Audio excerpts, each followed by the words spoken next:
So thirsty for your love, I can't hide it. It's got everything you need. Just go and chill and, you know, be caffeinated most of the day.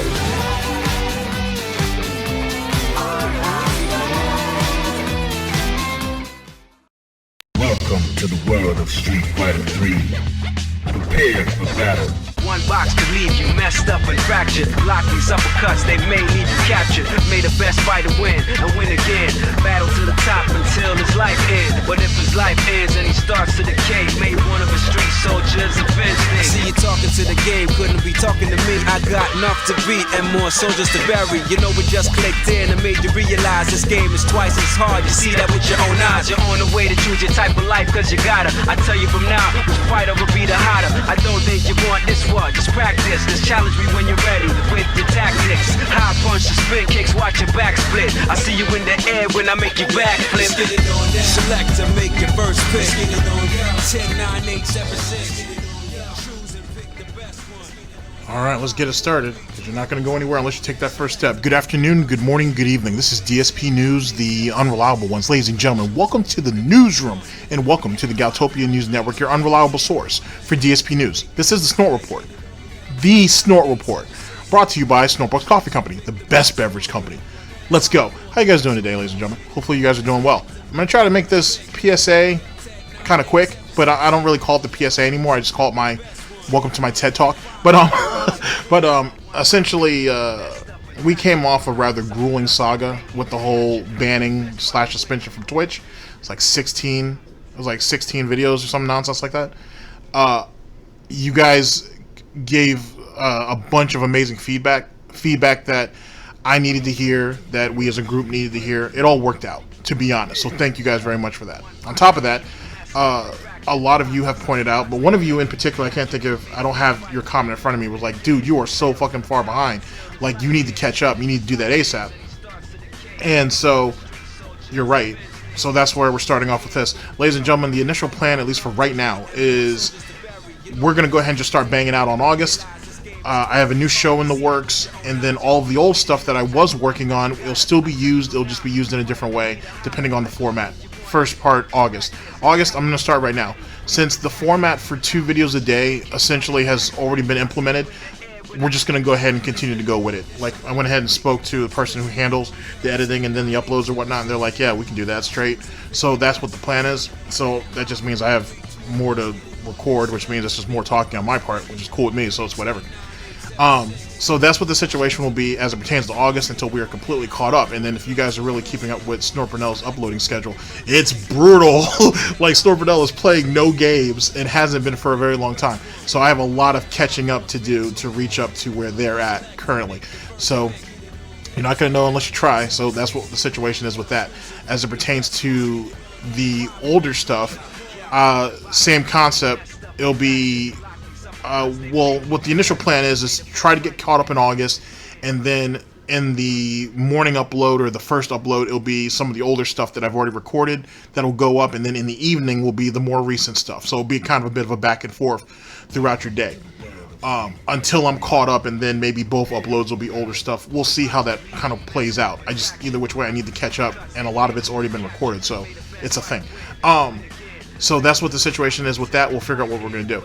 My second plan that I had actually talked to the members here at GTG Network and Productions about is that idea I had so many months ago about having a DSP Wings type show. It was going to be a segment first, but now it's going to turn into a show altogether. A lot of my older content can actually flow into some old Wings stuff that is out or stuff that I've already recorded, and then you'll get a combination of that. I don't have a name yet. I was going to go with either Gout and Wings or Pork and Beans, or, well, Pork and Wings. Initially it was going to be Pork and Beans because it was a playoff, beans, wings, whatever. But I'm going to actually probably just go with Gout and Wings for the time being. And it'll give you guys like a best of both worlds type situation for a little while until I figure that out and get it flushed out. Because I think a lot of you guys may have not been paying attention to Wings over the last couple months. If you haven't, I don't blame you. But he's had some interesting aspects. He's made some interesting points, I should say, over the years, or over the last couple months, and I think some of you guys need to hear it. He's a bit slower paced, but it'll work out. I'm not sure how I'm going to structure that yet. I'm still kind of like talking to someone about how I'm thinking about it, and so on and so forth, and then how they'll go ahead and fit it in later. But that'll be a thing. So that's something to look out for. So like I said, there's a new show on the horizon. Look out for that. The old stuff or the retro, it's not retro, it's not old enough to be retro, but some of the older stuff or the backlog is going to start coming out in full effect. Give me a little bit of time on that. And I'm going to start hammering out August right now so I can get it all together, which means 2 episodes a day for you guys. So yeah, hopefully it works out genuinely for everybody.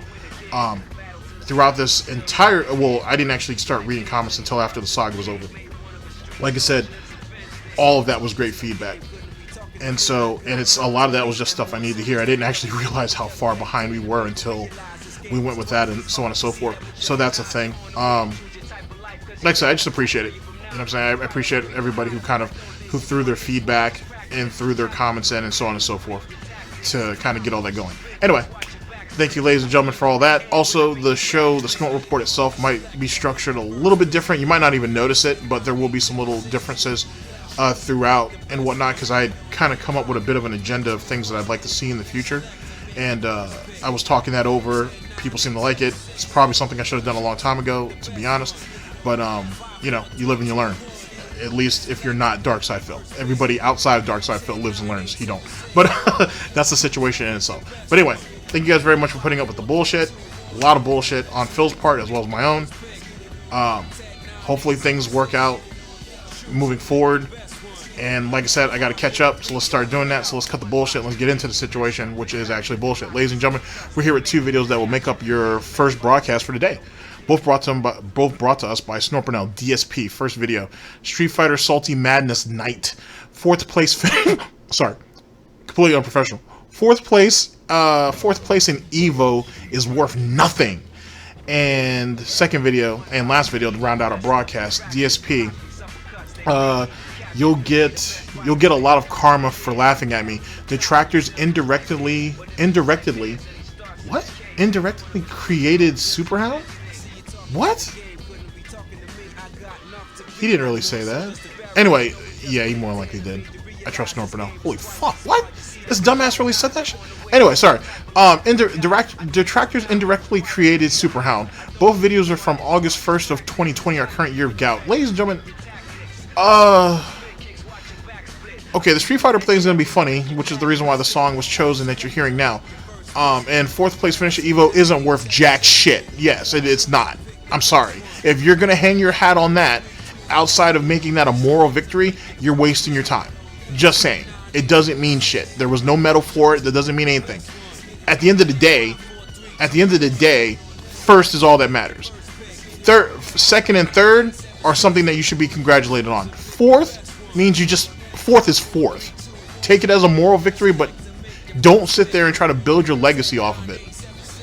Jesus Christ. Anyway, as for you're gonna get karma for laughing at you, well then karma is gonna tax my ass a lot, because I've certainly taxed your ass quite a bit. And Detractors created Superhound? What? You created the Detractors though, so didn't you actually breed? So then theoretically you helped birth Superhound yourself. If you want to go by that logic. There's always going to be people in the community that are going to take this shit a little farther than normal. You know what I'm saying? You got the people who generally point and laugh, the people who want to go ahead and give you an analysis, people who want to give you guys in-depth opinions, people who just go ahead and make the funniness and whatnot. And then you've got the people who will take that shit a little seriously, where trying to directly troll the individual to get response from the people who are laughing at them. The people who bring that shit to you in real life is just a more excessive and or extreme aspect of the, I wouldn't say fanfare, it's just a group within a situation. You can't sit there and throw that at Detractors for that. You know what I'm saying? Now don't be wrong, there were Detractors who sat there and literally had their hand or had their thumb on the pulse of all this shit and would send people out to do funny, fucked up shit. You know what I'm saying? Which is what gay ops is essentially. It's just taking the shit way too fucking far. And there have been plenty of people who have been accused and or have come out and said that they would go ahead and what's the term they use on Q Farms, like stick your finger in the poo or whatever to get a reaction to keep the kind of saga going. But yet again, the majority of the Detractor community will tell you it doesn't need to happen. Or as the motto has been on this channel since damn near since the beginning, dude, you give Phil enough rope and he'll hang himself. I stand by that. I always have. That's the reason why I said it. That's the reason why I created it. created the saying because I believe in the shit. And he always comes through. You don't need to nudge him. You don't need to troll him with your money. Please don't do that. He'll screw himself over. Just give him time. And I know a lot of people are like, oh, it's getting boring, it's getting dull, so on and so forth. That's life in general. It's not going to always be amusing and so on and so forth. But you prodding it or trying to artificially inflate it, I should say, eventually it's just going to fall flat. And it's just going to give Phil more ammo. You know what I mean? The same people who say, oh, you making this video is giving Phil ammo and only makes Phil look good. People who sit there and actually touch Phil in his real life like that, what is it that they do then? If what I do is so bad, what is it that detractors detractors in general who do videos on Phil, if what we do is just so bad or so horrible, then when these people actually directly fuck with him in real life, what is it that they do? It's funny how some of those people get real quiet about that. Or some of the same people will say that on one person's video, but then go to multiple other people's videos and say how much, oh, this shit's so funny, it's so crazy. There's a bunch of hypocrisy in all this shit on both sides, ladies and gentlemen. I'm sure most of you guys already know that. So, at the end of the end, but no one advocates to go over there and fuck with Phil, like in his real life, like bring the fight to his doorstep, or throw money at him to troll him. No one advocates for that. Nor should anybody. Like, you're wasting your money like that. Yet again, invest in yourself before investing in anybody else, Phil or detractor alike. Get your shit together first before you start throwing shit at other people. You know what I mean? I don't know. We'll see. Ladies and gentlemen, thank you for all that. Let's just go ahead and get into this situation. And thank you for coming to my TED Talk. Ladies and gentlemen, this is the Snort Report, and this is DSP News. Always late, never breaking. Unreliable coverage that you can't count on. Oh, yes, a GTG Network and Productions. You guys all know the slogan. I don't smell no bacon cooking. But we're going to get on that right now. I need to get my SnortBucks coffee, too, because holy shit, it's early, and I was not ready to get all amped like this. But that superhound thing is kind of silly, but we'll talk about it. Anyway, ladies and gentlemen, it's time. It's time to watch me work. Cause you gotta, I tell you from now, which fight over be the hotter. I don't think you want this one, just practice. Just challenge me when you're ready with your tactics. High punch, spin kicks, watch your back split. I see you in the air when I make you back flip. Select to make your first pick. 10, 9, 8, 7, 6. Choose and pick the best one. 5, 4, 3, 2, 1. Select to make your first pick. 10, 9, 8, 7, 6. Choose and pick the best one. 5, 4, 3, 2, 1. Select to make your first pick. 10, 9, 8, 7, 6. Choose and pick the best one. 5, 4, 3, 2, 1. Select to make your first pick. 10, 9, 8, 7, 6. Choose and pick the best one. 5, 4, 3, 2, 1. One box could leave you messed up and fractured. Block these uppercuts, they may leave you captured. May the best fighter win. Warning. What you may see right now is going to be absolutely disgusting. Sound good? Alright, sounds good to me. Alright, ladies and gentlemen, before we get into the madness of this, let's go ahead and go through the format. Ladies and gentlemen, we're here with the first of two videos that'll make up our broadcast. Both of them brought to us by Burnell, DSP. Street Fighter Saltiness Night. Sorry, Street Fighter Salty Madness Night. And fourth place at, fourth place in EVO is worth nothing. This is from August 1st of 2020, our current year of gout. Let's get it. I'm gonna change that font too. Like, I like that font, but the font that I want to use would be a bit better, I guess. I don't know. Whatever. Here we go.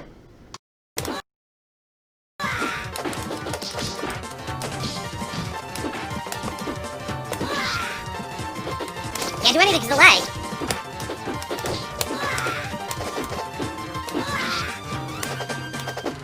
Can't do anything because of the lag. You can't react to it. I didn't do anything there and I got hit by 2 hits. It's complete online scrub gameplay, it really is. It's just wait and then do the stupid ball and I can't do anything about it because of fucking lag.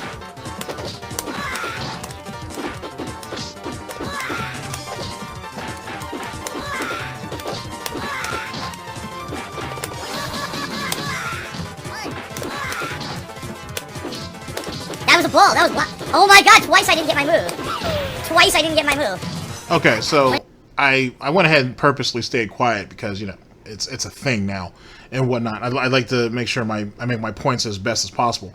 First thing, how is it that when he's getting beat up, lag, move can't come out, delay, so on and so forth. But when he was putting the beating on Blanca for a little while, for a short amount of time, very, very, very short. I'm sure it's equivalent to his bedroom time with Cat. Everything was cool. No one had anything to say. There were no problems. And then as soon as the Blanca player started to basically rally and make that comeback, all of a sudden, lag.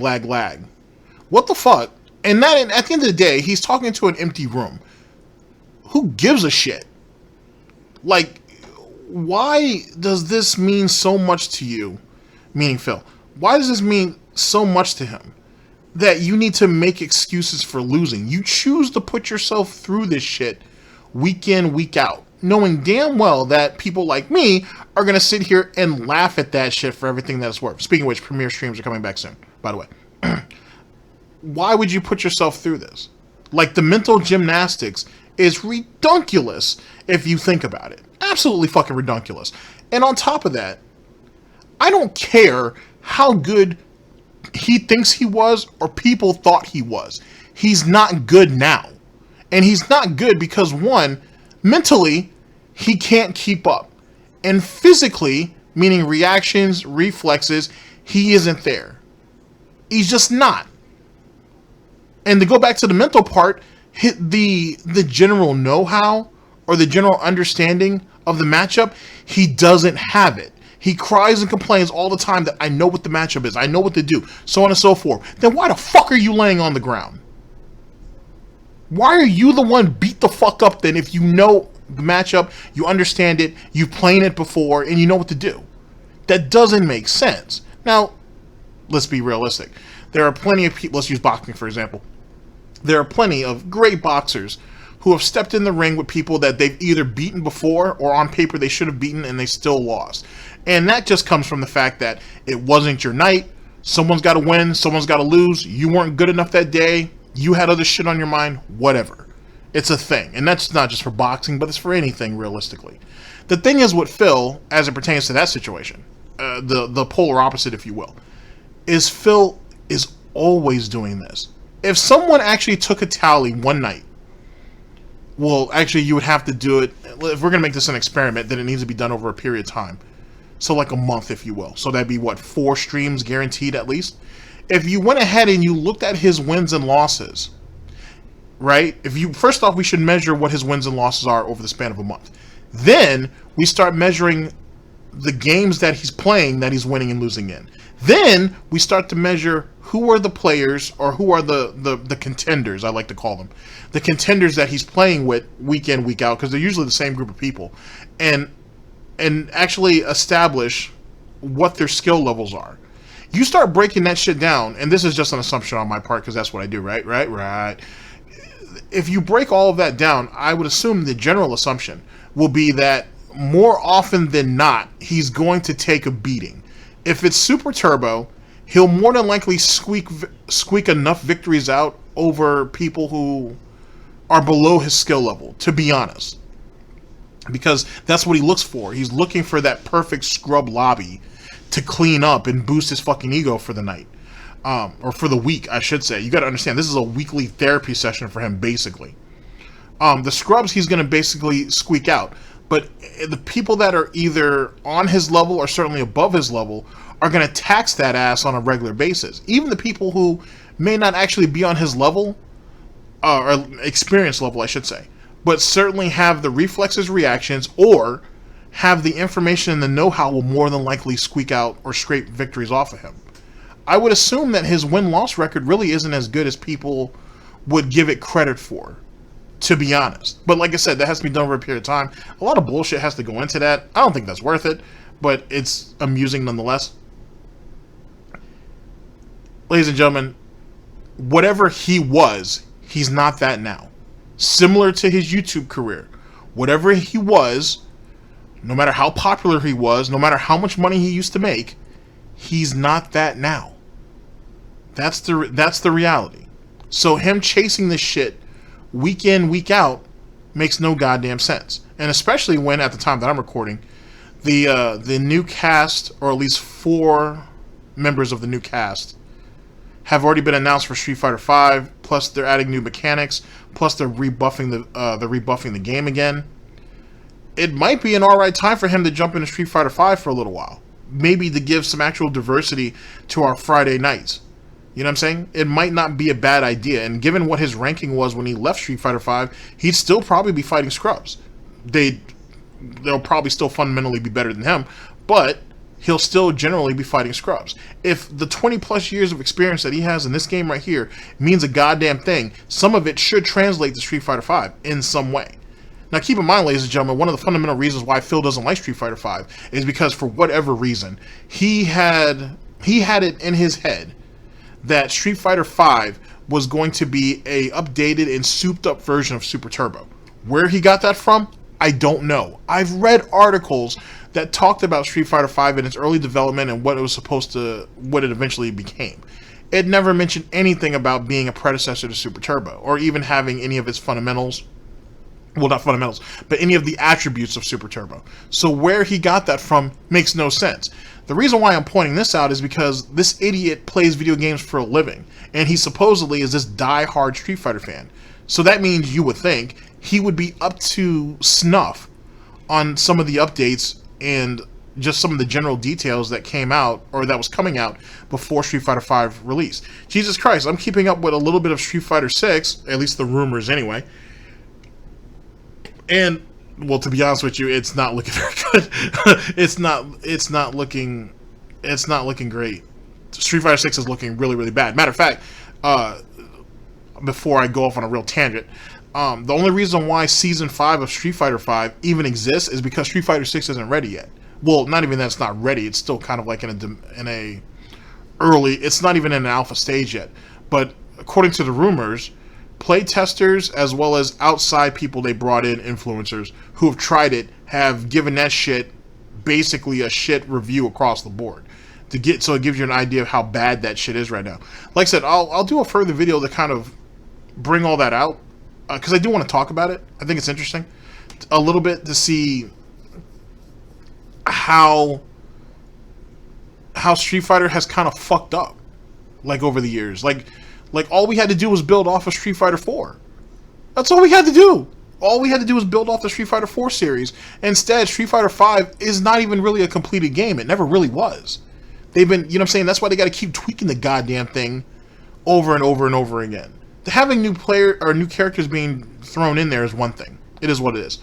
DLC is DLC. But Jesus Christ, like, the game started off bad, and it's going to probably end. It's probably going to still end bad. And I don't even trust them with Street Fighter 6. Not after how Street Fighter 5 came out.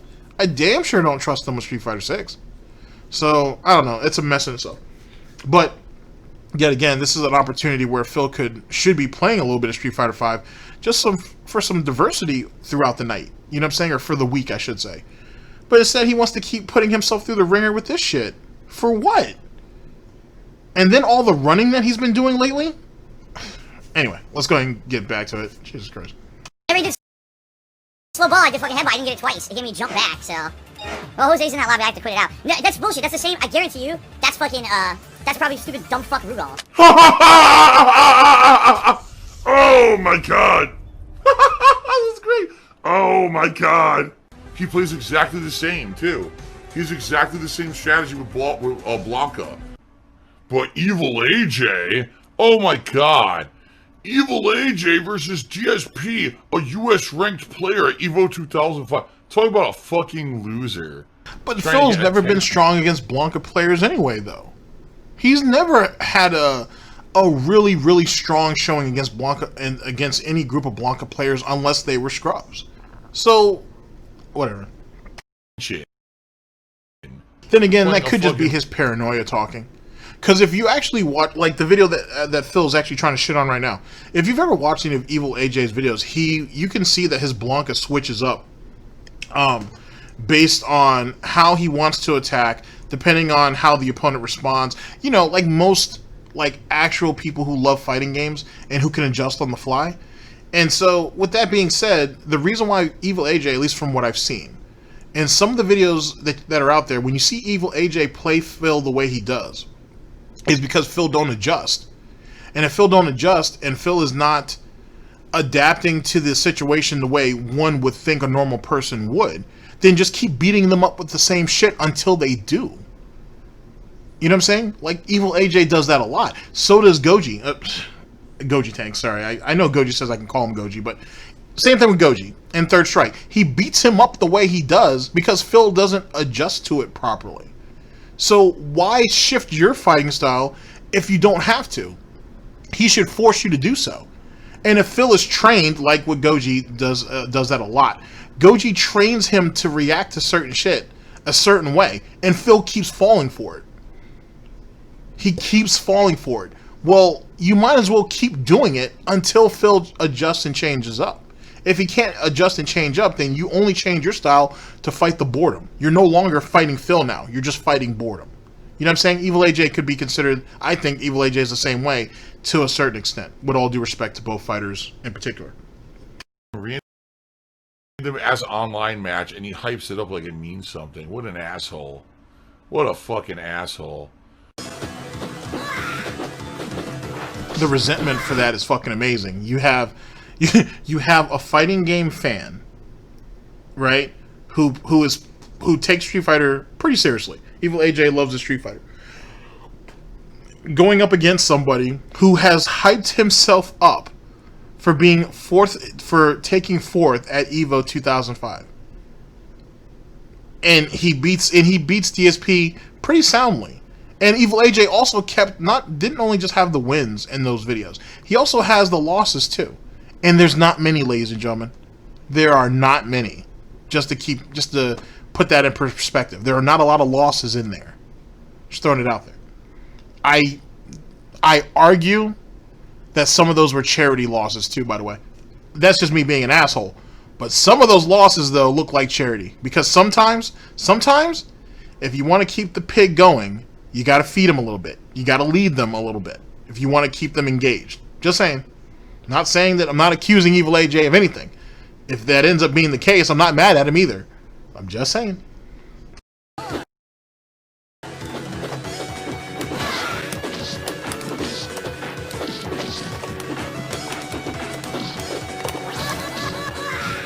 What? Couldn't block. What the fuck? Jesus Christ. Fuck. You got fucked in the corner. Holy shit. That damn near, just for a split second, ladies and gentlemen, that gave me Wonder Waffles. That gave me Wonder Waffles flashbacks. Holy shit.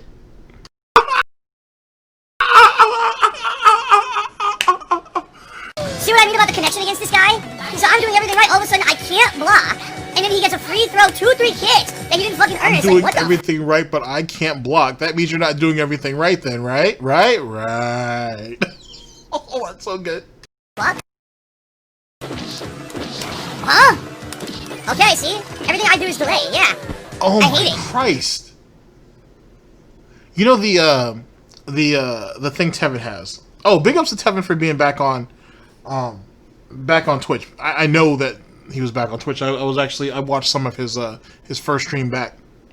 And that his numbers are progressing to the point where he's starting to beat Phil out on Phil's platform. Well, it's not Phil's platform. He doesn't have protection anymore. But whatever. He's starting to actually beat him out on Twitch. That shit's hilarious. But then again, if Tevin didn't falsely get kicked off of Twitch, he would have already eclipsed Phil in viewership anyway, and subs. So, to be honest, all you're really seeing is Tevin getting back to where he should have been, to be honest. Which just goes to show how much Tevin gives a shit about this, and Phil don't. Like, that right there is just the fundamental difference, but I don't need to tell you guys that. You guys already know it. But, Jesus Christ. That beating hurt. I hate playing this guy because he's good, but I can't do what I need to do to beat him. I completely outplayed him the entire first game. Then all of a sudden, I can't block one move, he gets a free throw, I can't block 2 low kicks, the gang's over. Like, fuck this. That's Wonder Waffles all over again. Wonder Waffles gave up the first round to Phil. Phil was like, online play, rolling the shit he may apply. Next 2 rounds gets perfect. You really think beating somebody in an opening round kind of seals the deal? When more often than not, people will throw away a round to test your capabilities. He should know that. Like, pro players are notorious for doing that shit. Well, players in general. Fucking I do that every once in a while. Like, you know what I mean? It's a thing. Anyway, whatever. It's not fun to play. It's not. More than likely, I'm gonna quit the lobby and play with other people. There's no point in waiting when I know when I play the guy it's gonna be delay. It's fucking garbage, man. That's just not fun at all. It's really not. It's fucking frustrating as shit. And this is what it really comes down to. That whole lag, the whole connections, drop inputs, so on and so forth. He can't compete anymore, and he knows it. That's why he goes surfing for scrubs all the goddamn time. He's not looking for real competition anymore. Every once in a while, he'll throw out, oh, this guy's pretty good, or, oh, I like that matchup because I don't have a lot of experience in it. Yada, yada, yada. The whole thing about not having a whole lot of experience in matchups, when you've been playing the game for over 20 goddamn years and you've bought every version of the game that's been made available to you, makes no sense to me. Just throwing that out there. Secondly, Phil knows when he's beat. He knows when someone can either outplay him or outthink him. He usually doesn't want no parts of that. You know what I mean? That's why the thing with Goji, or Goji Tanks, worked out the way it did. Because Goji Tanks slowly but surely ingratiated himself onto the Phil platform, if you will. Right? He gave Phil just a little bit at a time so Phil wouldn't run from him. Right? And Phil could go ahead and use his little subtle excuses like, oh, drop input, oh, lag spike. Little shit, but not enough to deter Phil from not playing him. Now, Phil just runs. More often than not, he'll just run. Because he knows he can't win. And even though he has some wins on Goji, if I'm correct. Actually, I'm sure he does. Because everybody has to lose sometime. It's not enough to cement in Phil's head that I'm better than him. And if Phil can't have that, he just doesn't want to play you. Pure and simple. Salt. It's even now, again, my mouth overpowered with salt flavor. Which makes that 4th place finish at EVO bullshit, because at the end of the day, you go to EVO to compete against the best. Why the fuck are you playing a competitive multiplayer game, or just a competitive game, each and every week if you're not trying to play the best? You give a fuck about some invisible numbers like wins and losses? And wasn't the whole point of the Chill Stream Street Fighter on Friday nights was for him to sit there to actually talk to them, break down matchups, break down what he's thinking, and what to do in certain situations against certain players, and so on and so forth? Wasn't the main emphasis of all this was to go out and find good players, and for Phil to actually teach you guys something? He's not doing that. He's just giving you excuses night after night, week after week after week, on why he's not as good as he thinks he should be. What value is in that, outside of making fun of it?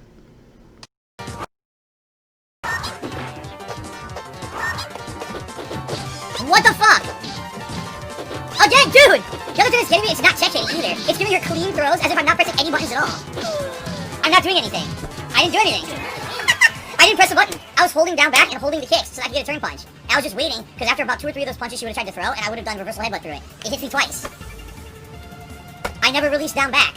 So why? But you know that's a lie, though, because he had to have been pressing a button. He had to be pressing a button to get hit. If he was legit holding down back, then legit nothing would have happened. And anybody who's watched Phil for any period of time, you know he's almost always tapping a button. He's almost always tapping a button. You can hear it more often than not. You know what I mean? If you go back to the old LSP, Dark Dave Mirror, and Almighty Tevin restreams, you hear Phil blatantly tapping a button. My mouth is full of salt. No bullshit. No, I pressed the button. Not what I did. What the fuck? Super! Oh my god, I had it again! I had the game again! She's wide open. Super! He does nothing. Sweep hits me. It dropped my input and didn't give me fucking super. God, dude. All I can taste is the saltiness.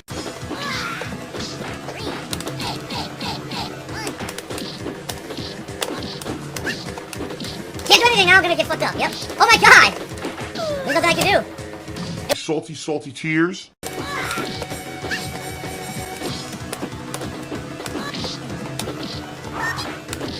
nothing I can do here. I give up. I give up. He should be embarrassed on multiple fronts for that. But the main thing is him giving up at the end, which goes to show and is one of the fundamental aspects of Phil's personality and character, is he's a quitter. Out and out. He doesn't want to go through the struggle. You know what I mean? And through struggle is how people get better. But also it's a defining aspect of your personality. He wants no parts of that. He believes that he should be able to turn on Street Fighter every night and he should just breeze through the competition. What fun is there in any of that? That's like Wings when he says that, when he plays Call of Duty, he's shit at now, sadly. But I'm legit sad about that. I'm legit sad that fucking Wings Redemption is shit at Call of Duty. God damn, dude. I never thought I'd end up having to say that. Anyway, it's like when he plays Rainbow Six Siege. Like, Wings believes that his tactics. He looks at himself as almost like this tactician, the superior tactician, and he knows what needs to be done at all times. But his gunplay is terrible. It's absolutely fucking terrible, and that's one of the reasons why Wings get beasted the way he does, because his reflexes are shit. His reflexes are horrible. And he, for whatever reason, he can't see the opponent until it's too late. I don't understand why that is. Because I've been watching a lot of, like, I've been watching a lot of Hoodlum's videos, Fat Man's videos, and there's somebody else that I've been dabbling as of late. And he legit can't see the opponents until the last minute. Which I don't understand why that is, because you're wearing glasses and you're so fucking close to the screen that it shouldn't be an issue. But for some reason, he just can't see them. And yet again, his trigger finger's bad. It's just really, really bad. And I don't understand why he don't pre-fire. For all the years that you can play Call of Duty, you don't pre-fire around corners?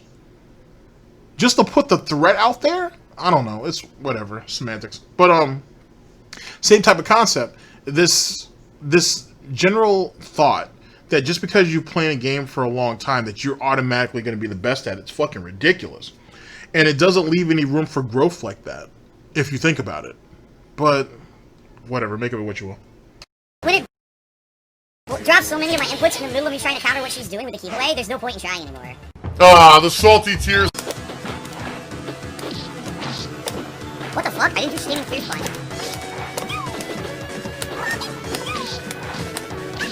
Wow.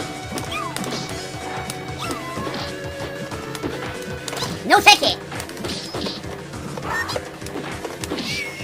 He got lucky.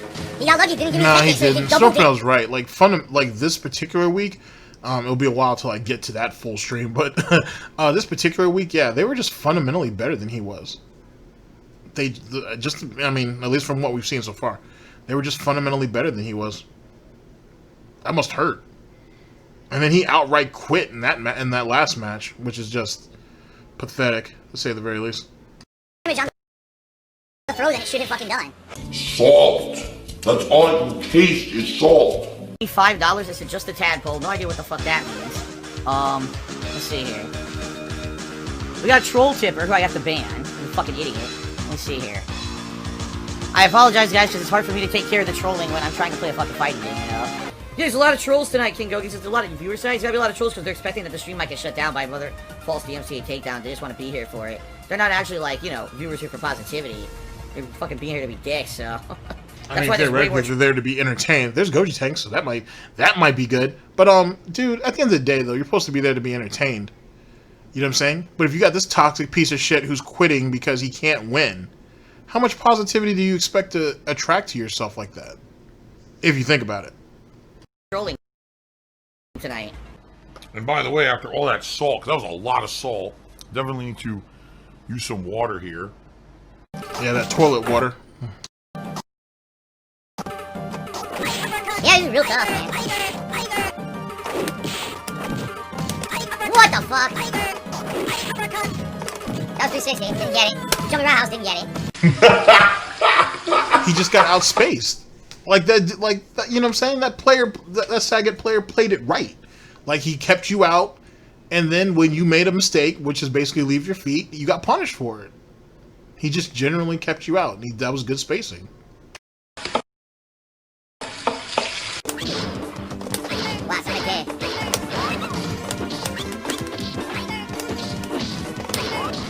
shit. Whoa, shut up, I'm dizzy!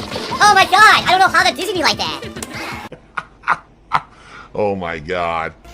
Alright, well anyway, Jack Rapture, thank you for the $42 tip. Obviously that's the biggest tip of the night so far. We get the tips goal. Big D, Purple Goon, I'll give this up to they call me Gay Boy. Well, congratulations, they call me Gay Boy. Thank you for the support. Maury Povich, another 100 bits here saying that the Down from the Raptors account is your account on the WWE Champions account. Obviously this guy's trying to piss me off. And he also says that I spent $40,000 on the game. See, here's where you're wrong. It's like 40,000 plus at this point. $100,000 on the game. He tried to use that. He tried to. I don't know why he even threw that out there, but he used that very same excuse when the whole WWE Champions thing just first started out. Like when people started to realize, oh shit, he must have paid about or spent about $40,000 at that particular point to acquire all the bullshit that he acquired for that game, for that virtual game that doesn't mean jack shit. He was like, oh no, they said I spent $140,000 on it. He did the exact same fucking excuse. And at the end of the day, ladies and gentlemen, we're going to most people say they believe it's actually cemented that it's him. I can't argue with that. It seems to be Phil. It very much seems to be Phil. His excuses, his manner, his literary mannerisms, all that shit kind of flows back to him, for sure. Eventually, he's going to come out and admit it. He's going to have to. You know what I mean? He can't even really find a place to lay his head. Eventually, he's just going to have to come out and admit it. He's going to have to. Him trying to fight him fighting so hard to hold on to that makes no goddamn sense. At the end of the day, Phil's going to keep playing the game, regardless. No one can do anything about that. If he comes out and admits, yes, it's me, it is what it is. What can we really do to him? Yeah, we can throw up the information and be like, hey, we can go to certain legal sources and be like, hey, he says he can't pay these credit card bills that he just got dismissed, but he ain't sunk $40,000 plus into this shit right here. It doesn't really even matter at that point. You know what I'm saying? I mean, I'm sure they probably could reverse the judgment, but would they really do that? The only thing now that's still hanging over his head is the foreclosure in Connecticut, which gives him even more incentive to not say anything. You know what I mean? Even though he's going to get sued more than likely, and he's going to have to pay what he owe, which is at least $80,000 plus, maybe more than that. He's going to have to still pay that. You know what I mean? So if he's trying to hold out for that situation, he's only going to dig himself into even more of a hole. Because I don't see how he's going to get from under that foreclosure. Because mid-first, they seem dead set on they want their money. And why wouldn't they? But semantics. Anyway. Okay, I'm going to ignore the garbage shears that are just trying to bait me into stuff. I'm not stupid. Jumped right into it. Goodbye. What? I did my super? All of a sudden his super came out and canceled mine. Mine never came out. Get the fuck out of here.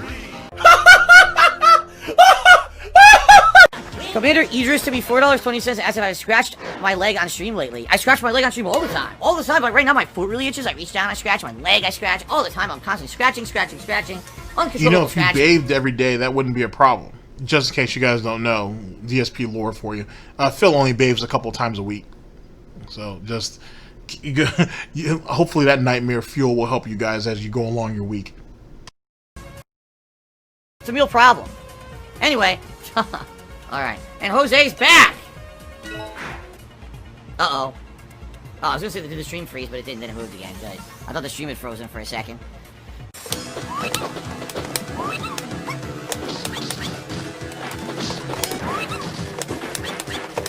That was super.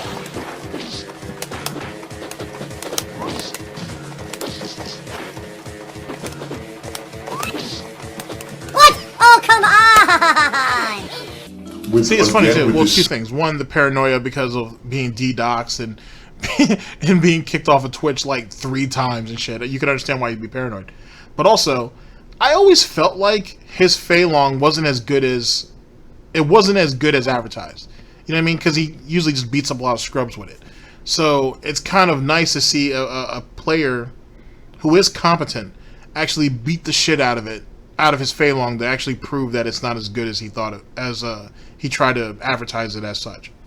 Because I always felt like that his Fei Long gameplay always had a bunch of holes in it, and he doesn't. I don't think he really knows and or understands how the flowchart for Fei Long works. So he just kind of wings it with just fierce and roundhouse over and over and over again. But you know, it's like I said, it's refreshing to say the very least. Salt flavor. Ugh. Didn't do backhand at all. As I've told you guys, I've never intentionally done a backhand in this game. Oh, I struggled. What? Again, I didn't do anything. I really didn't do a move there. I was just waiting. And he just a two-hit combo because it won't fucking block. So stupid. Oniony, salty aftertaste in my mouth. Indeed. So, you had your Zangief beat up. Sorry. His Zangief got beat up. His Fei Long got beat up. His Cammy got beat up. I mean, really, all we need is DJ to kind of close that out. At that point, his Ken got beat up, but his Ken's not good anyway.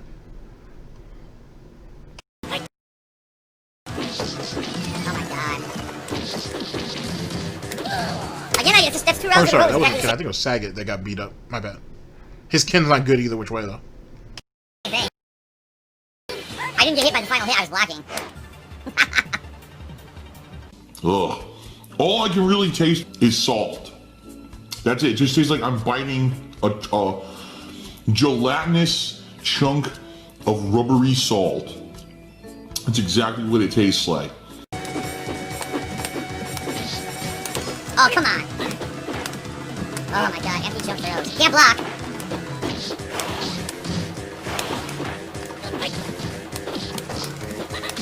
Oh my god, he got lucky. He did. He got very lucky. It's very salty, but it also has this like sour flavor to it. It does. I've got this aftertaste in my mouth. Ugh. That just, it's not going away. It's a lingering saltiness in my mouth. That is just not very pleasant.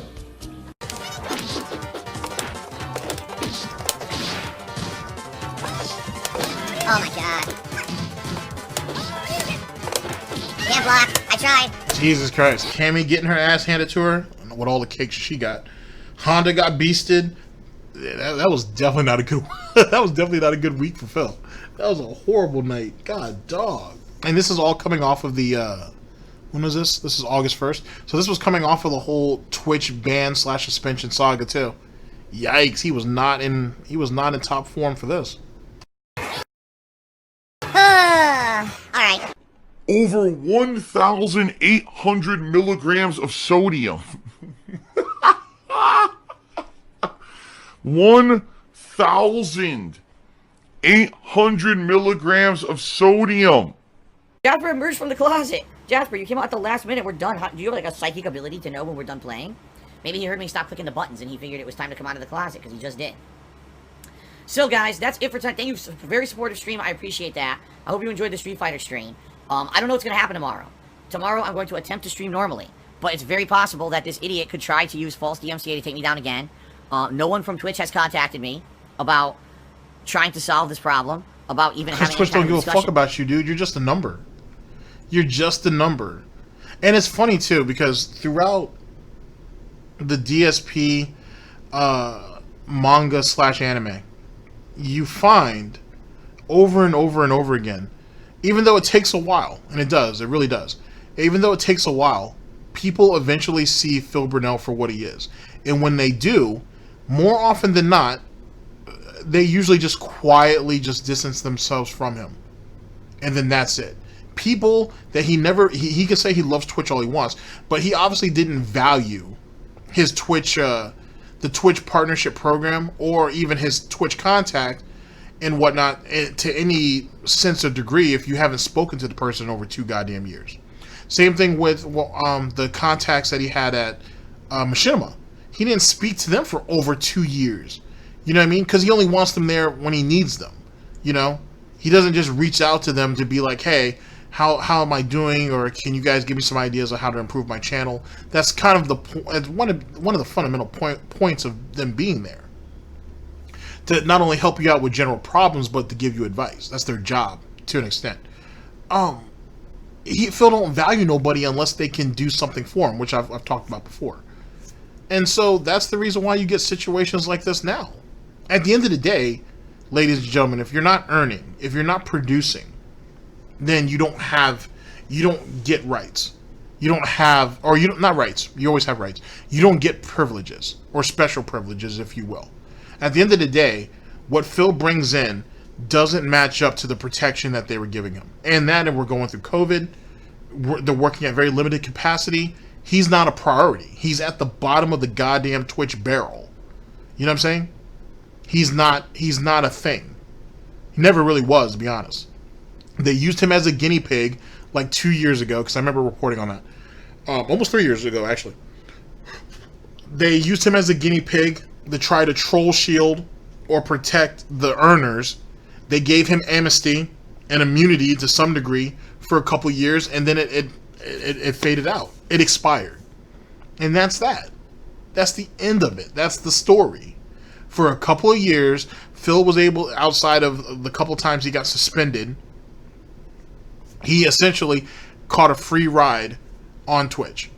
He caught a free ride. He had an opportunity to use the bounty system, which he says he's blocked or banned from or blacklisted from. He's not. He won't use it because he knows that the detractors, any detractor, will start to restream him that day, and there'll be no need to go to his stream, which means he doesn't make any money because the bounty board works by viewership. The more viewership that you have, the more money you'll make. If restreamers come out in full force, he's not going to make any money outside of the couple hundred people who pop up. And that ain't jack shit compared to what really can happen. What real money can be earned. For example, I did a report on this too. A well-known streamer, a well-respected streamer, either leaked out by accident or on purpose, who gives a shit, what they can make off the bounty board. And the numbers that they had were pretty big numbers. Like Street Fighter V was on the bounty board for him, and it was like $5,000 or $7,000 an hour. And that right there is based directly on what his viewership is. The amount of people who will come out and watch him play these games. Ridiculous money. Stupid, ridiculous money. Phil could never get that. Ever. And he knows it. So, yet again, he would, which makes it kind of strange to me that he wouldn't penny pinch to try to get the few hundred people he can scrounge up just to do it. But he don't want to because he's afraid that detractors will call him out for being a sellout, because he calls people who does things like that shills. But then in the next breath or snort, he'll be like, well, I don't get the opportunities that other streamers do. You shit on those other streamers for those same opportunities. Why should you get them? Why would you want them? But semantics. About it. So it seems like I'm just at the mercy of their automated garbage systems. Some people seem to think, oh, I should just stick with Twitch and tough it out. But tough out what? It's never going to get better. Unless Twitch You said you were going to sit there and deal with it and tough it out. If you wanted to leave Twitch, deactivate your account or ask them to deactivate your account because of your circumstances. They do so. Come to YouTube because you're not going anywhere else. So let's go ahead and shit on that idea. Come to YouTube for like 6 months. You know what I'm saying? I would say lick your wounds, but you do that nightly anyway, because Cat certainly isn't doing it. Come over to YouTube, lick your wounds for like 6 months, and then go back. But he don't want to do that.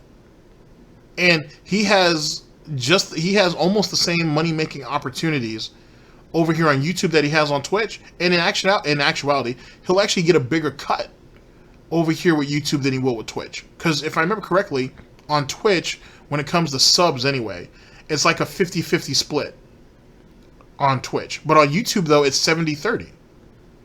And then he can still get his tips while he's on YouTube because he's going through Streamlabs for that. He can now shill Patreon even more. Then he has the behind-the-scenes money that we don't know about because he has two PayPal accounts. He has DarkSidePhil at Hotmail, and then he has DSPGAMING at Hotmail, and you can send him direct donations to both of those PayPals.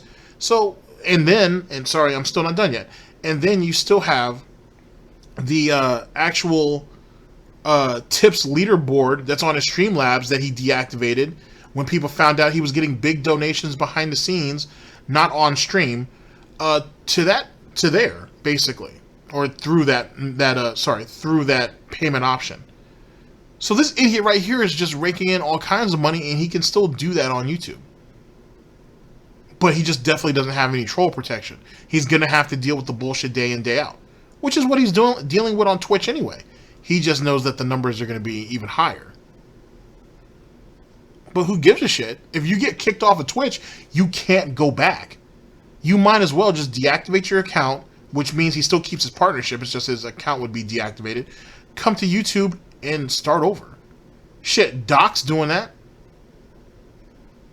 And for Doc, I was thinking about doing a video on it, but I'll just talk about it a little bit here.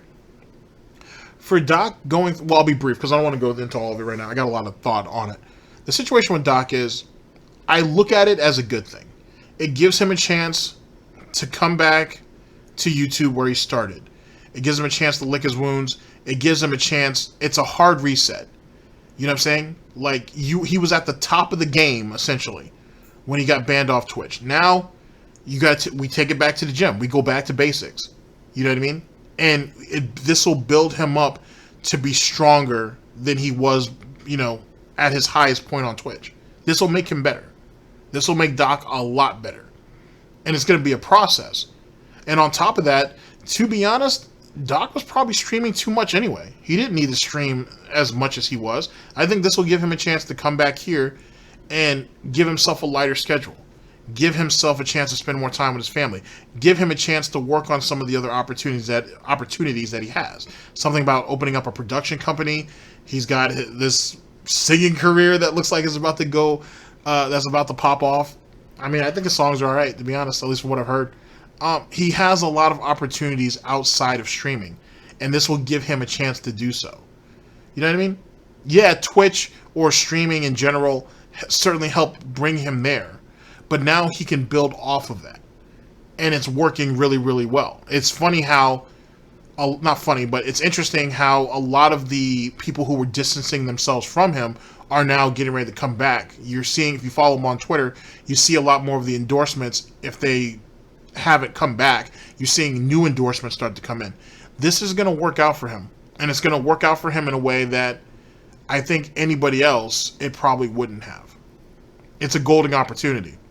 Now for Phil, who's completely on the other end of the spectrum, he should look at that as an opportunity as well. Why not? He had been comparing himself to Dr. Disrespect throughout that whole Twitch saga, trying to have himself martyred with him. So you would think maybe coming back to YouTube would be an alright idea. Oh, well, he don't want to. He want to be a bitch, and he want to be treated like a bitch by Twitch. Then let him, until he finally does lose his account, and then he has no choice. Because that's the Dark Side Phil way of going about it, ladies and gentlemen. DSP, Dark Geppetto, Phil Burnell.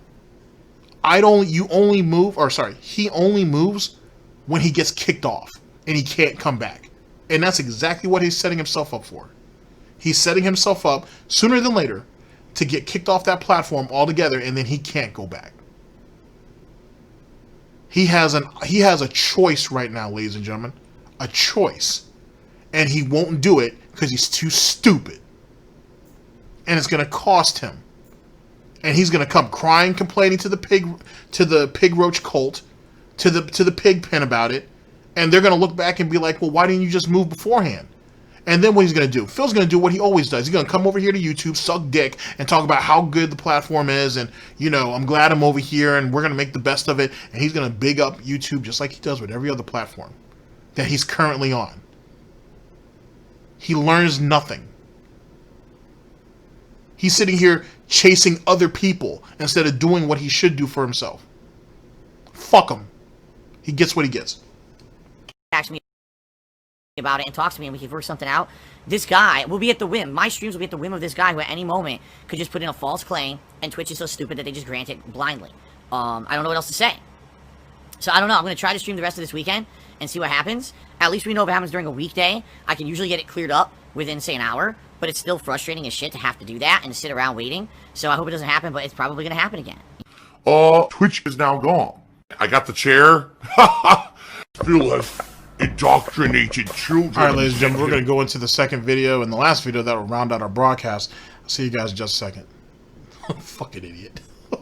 There might be like an insert here, Or there may be, there may not be, but you know, if not, I'll see you in a second. Defiant sniff. Money, blatantly milking for money. It's a money pit. It's gone, just gone like that. In an instant, fucking gone. I just care about money. I just can't help it. By eBay. Contributions are mandatory, but I need your help. I am appealing directly to you. Do you think romantic relationships in games can be a form of disrespect or cheating? Yes. Yes, I do. Absolutely, I do. I actually do think that. If you're taking it seriously and you're lusting over a virtual woman or man, it's just as bad as lusting over a real one. That's fucking stupid. This is how I play the game!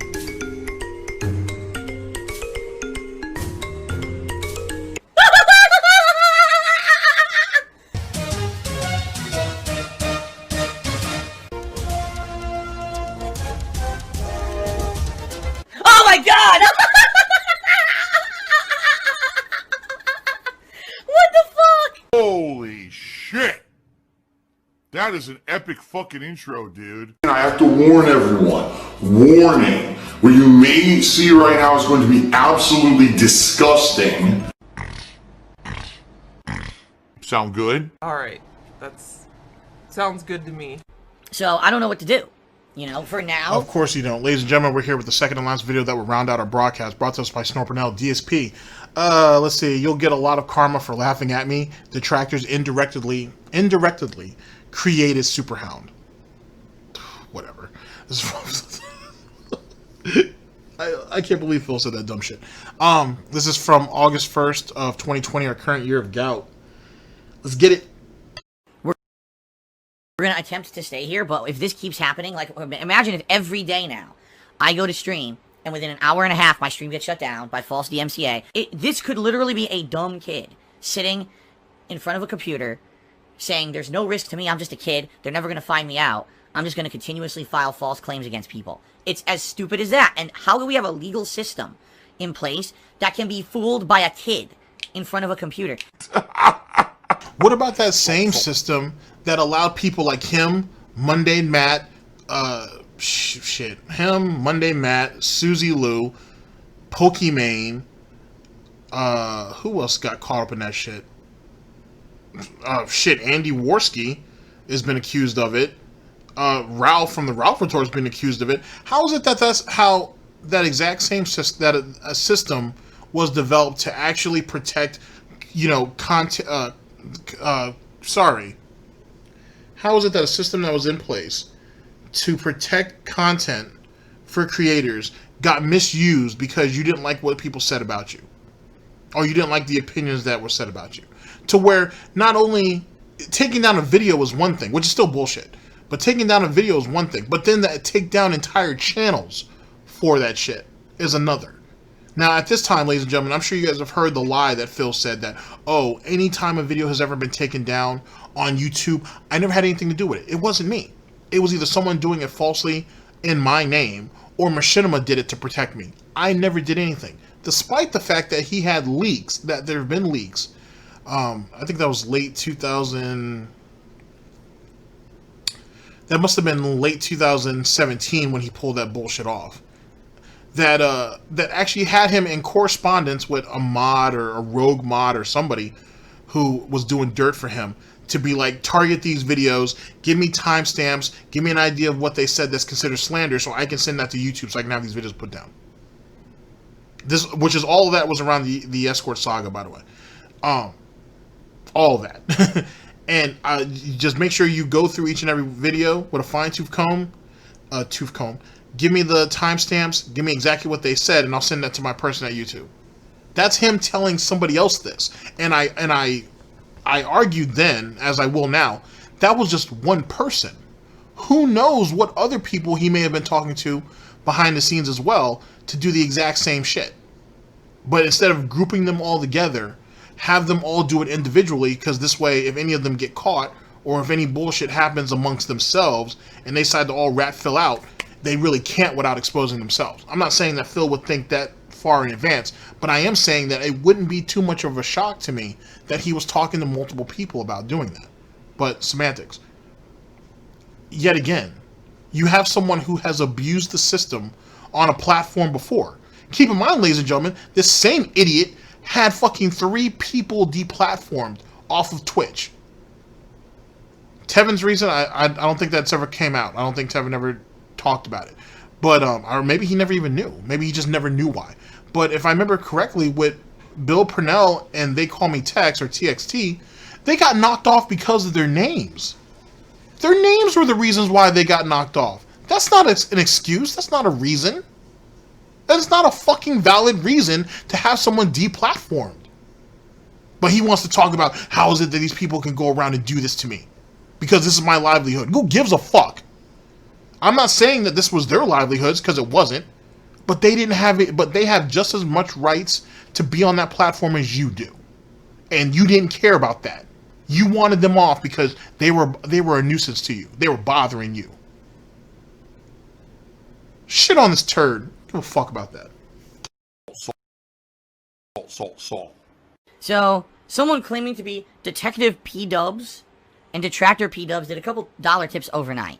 And basically, this person is a conspiracy theorist. The first thing they're saying is, if this person has been sending me thousands of dollars in fake tips on the streams recently, what's to stop them from doing thousands of dollars of purchases in mobile games under a name similar to mine so that they could get me in trouble, right? And then they did another dollar tip, basically saying, Phil gave tips back. Maybe Phil fake tipped himself and then refunded himself.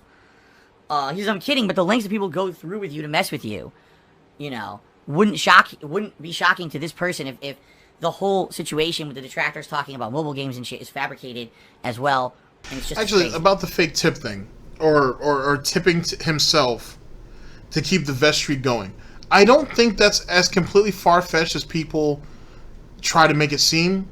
But even if that's not actually the case, I'll go into that further at another time. But even if that's not the case, the whale calling that he's doing by either through Discord or through emails or however it is that, or by DMs on Twitter, however it is that he's able to get a hold of Golden Colts or Planet Jeff or whatever, is equally as bad. If you think about it, it's equally as pathetic. You know what I'm saying? Because some people focus on the whale calling he does on Twitter, you know, that everybody can see. But what about the shit that he does behind the scenes, though, in his terminology? What about that? What about the cloak and dagger bullshit that he do when he reaches out to Planet Jeff or any of these guys and be like, hey, you know, the vest streak's about to end. You know, could you come through and help us out? And then all of a sudden these whales come in at the last minute. Now, as of late, the audience, the cult itself, has been smarter and is forcing Phil to drag out these streams to finally make the grade, which they should have been doing.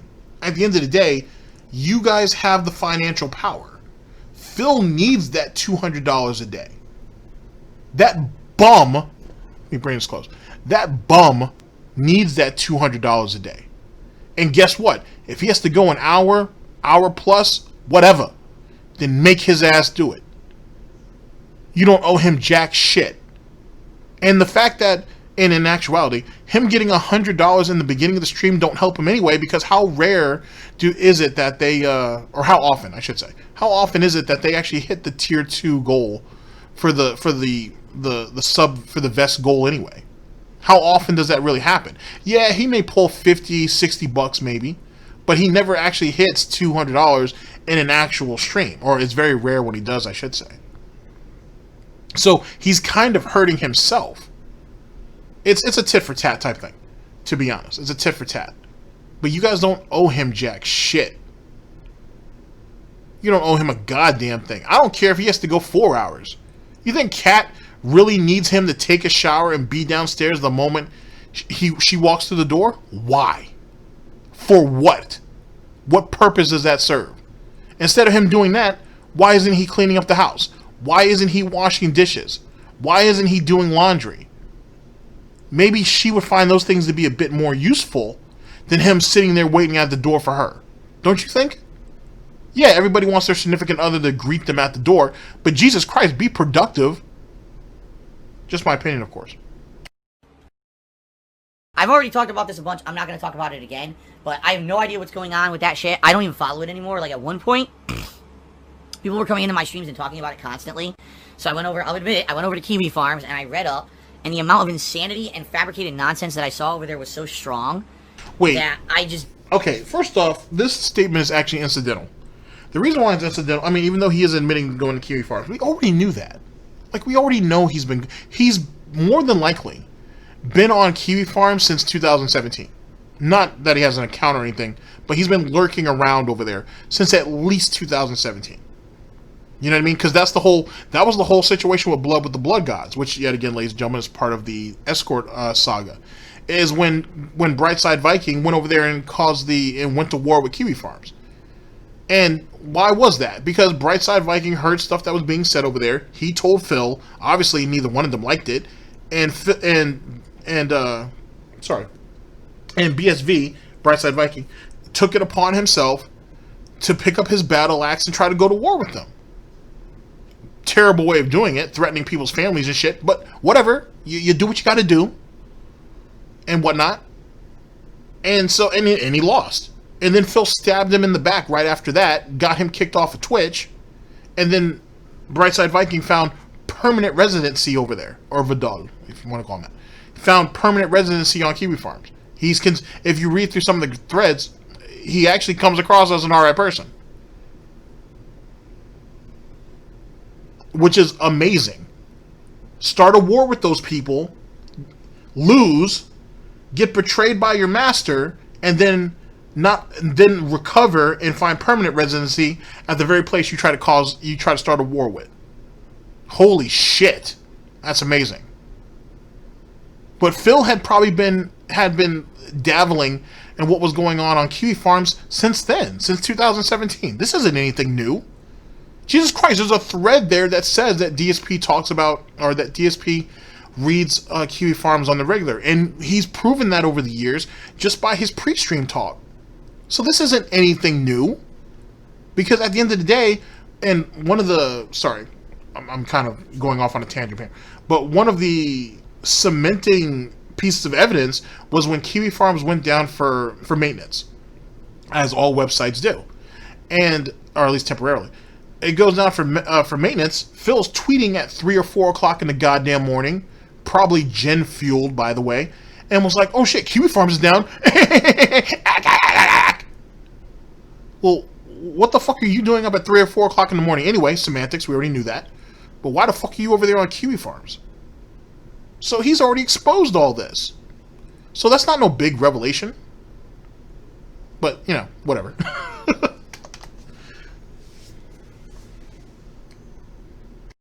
Don't know what to make of it anymore, and I said I don't even care anymore. I have no idea what's going on with that. I'm not paying attention to it anymore.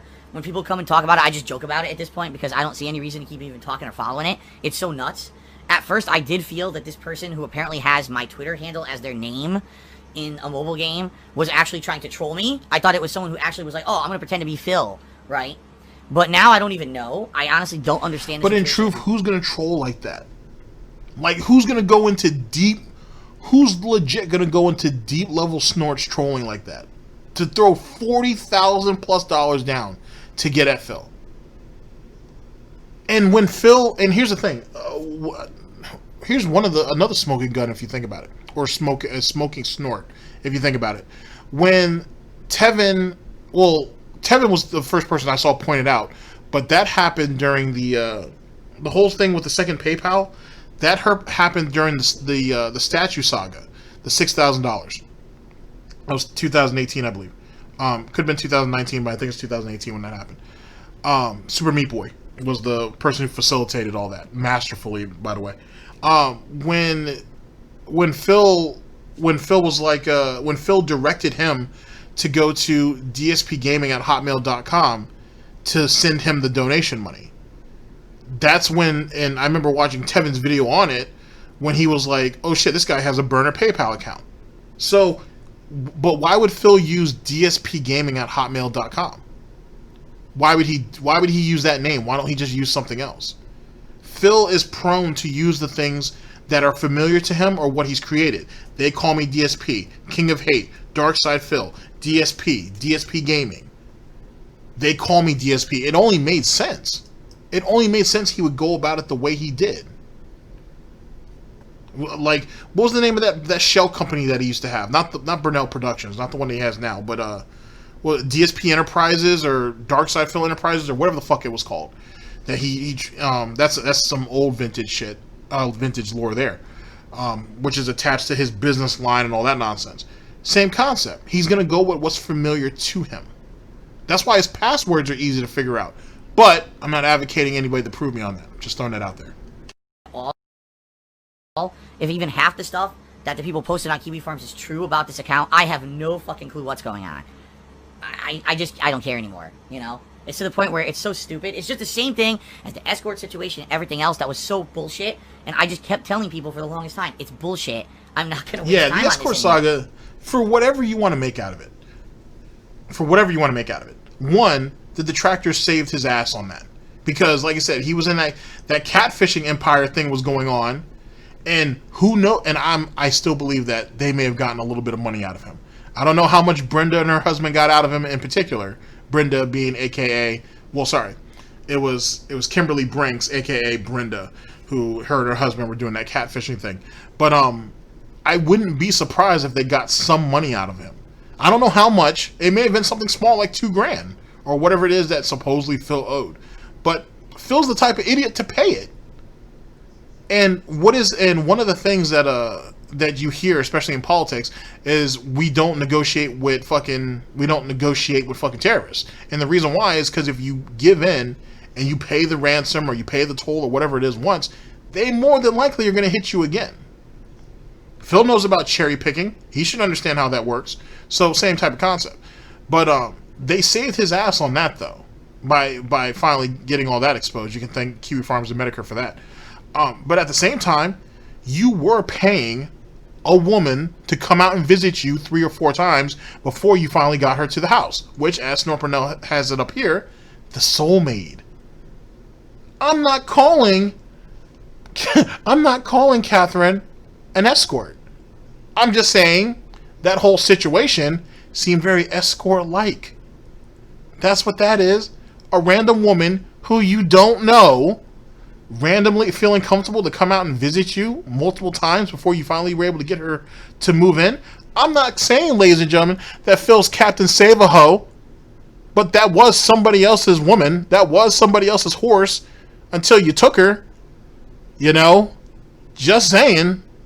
Seems a bit awkward. Seems a bit off. Almost seems like, ladies and gentlemen, we may need to take another look at the escort saga. Might need to go over it again. We might need a little bit of a refresher course. Might have to do that.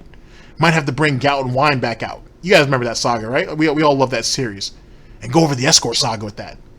That's actually a really good idea. I'm going to write that down. But yeah, maybe we need to do that. Maybe we need a second look. You know what I'm saying? Who knows what snorts we might have missed. Because it's bullshit. But idiots just keep bringing it up. They keep fucking, you know. What else can I do? So, I'm not wasting any fucking time on this shit anymore. Shout out to Mike. Cock is gone. My cock is gone. Alright, so the first cheer of the day, during the actual live stream here, is from Eternal Napalm. He says, with lol cow culture, as rampant as it is, do you think it encourages criminal activity like fraudulent DMCA takedowns and DDoS? Well, here's the thing. Because from what I've seen, the very limited time I've spent, okay, over on Kiwi Farms, I've seen 2 different mentalities. I really have. There's one group of people, and apparently the person who runs that site, which is supposed to be a site that tracks lol cows or whatever, okay? Darkside Phil the lol cow. Lol cow, lol cow. Outright has said, do not interfere in the lives of these people. It's one thing to observe and to laugh at the misfortunes or whatever, or to speculate here on the site. But don't directly get involved in the stuff. Okay? Yet again, and in reality, you give them enough rope and they'll hang themselves. Alright, if that's actually what happened, I don't think it would be that bad at all. If people would actually follow along that advice, I don't think things would be bad at all. Okay? Alright, you sit back and you observe and you laugh. Big deal. But the problem is... But the Detractors were doing that early on and you bashed them for it. I don't give a shit about what anything that Phil has to say or any of his followers over there have to say. This is how you don't play didn't fuck over Phil. Phil fucked over Phil. At the end of the day. He's the one who put himself into full-blown lol cow status with that shit. He should have taken that shit and let it roll off his goddamn back. But he didn't. Just like with Pokimane. That's why she's in hiding right now. No one is above criticism. And you only make it bigger by giving it life. You only make it even bigger than that by, what do they call it, the Streisand effect? By trying to hide shit or get shit taken down or whatever. If he had just dealt with it, as I had said, if he had just dealt with it, shit, he could have gone in the business with Evil AJ and some of these other guys, and they could have all made some money. He didn't want to do that. He wanted to hide it, which only boasted the legend of it. He only made it bigger. Matter of fact, he was some of the best advertisement for that whole situation. Same thing what they say about Bret Hart during. Oh, speaking of which, I know I should have said that shit in my TED talk, but I'm sorry there wasn't a Get Over versus being put over on Sunday. My apologies on that. So there should be there should be 2 episodes this Sunday coming up, depending on when you guys see this. So my apology about that yet again. But same thing with Bret Hart. Like, you know what I'm saying?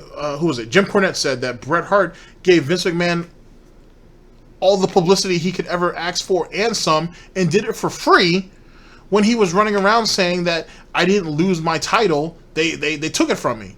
But you didn't talk about all the times that they put you over. You know what I'm saying? Like, shit, Bret Hart did all the PR essentially for them. And didn't cost Vince a cent. And then Vince got smart and was like, well, shit, I don't want to waste this opportunity because Bret's already getting wasted in WCW. So then the Mr. McMahon character is born, and then he just lived off that. And Bret kept feeding it, and it worked out, at least for Vince, for the the WWF at the time, which is now WWE. Same concept. Phil did the exact same goddamn thing with Evil AJ in the This Is How You Don't Play. I guess at that time it was a movement, because now it's well established. It's a thing. He did that himself. So yet again, going back to the point that I said previous, if supposedly the Detractors indirectly created Superhound, right? He created Detractors. So in actuality, this is all of his doing if you want to go by that logic. At the end of the day, you're always going to get people who are going to take shit a little too far. But to say that Detractors influence that shit or are the ones who go out and set for that shit to happen and blanket statement and blanket every detractor for that is fucking unrealistic. It's absolutely unfucking realistic. Shit, there are probably more detractors now who defend Phil than there probably ever have been. Because don't get me wrong, there are plenty of detractors who took him light early on. And I understand that. I may criticize it a little bit, but I understand that. But Jesus Christ, you actually have detractors who defend him on some of his bullshit now. More so than he's ever had. What the fuck's he talking about? If that was the case, why aren't there more superhounds running around? There should be a whole goddamn army if that was the case. Next level. And I'm sorry, but when you have a place like that, you are creating an atmosphere for misbehavior and an atmosphere for fucking around in people's lives. Sure, is it your ultimate responsibility that someone chose to go against your advice and do it? No, it's not. Legally, you're not on the hook. But it's just like I said, over all these years, with things like This Is How You Don't Play movement and stuff like that, people, sadly, are not all mature. Just being honest here, just because you're mature or I'm mature and we know better, okay, we're going to laugh at a situation and make fun of it, but we're not going to take it to the next level where we actively try to fuck around with people's lives. Not everyone is that mature or smart to know that. Okay? And sadly, when you create a movement of hatred or negativity against someone to get a laugh, sadly, there's going to be people who are going to take that to the next level.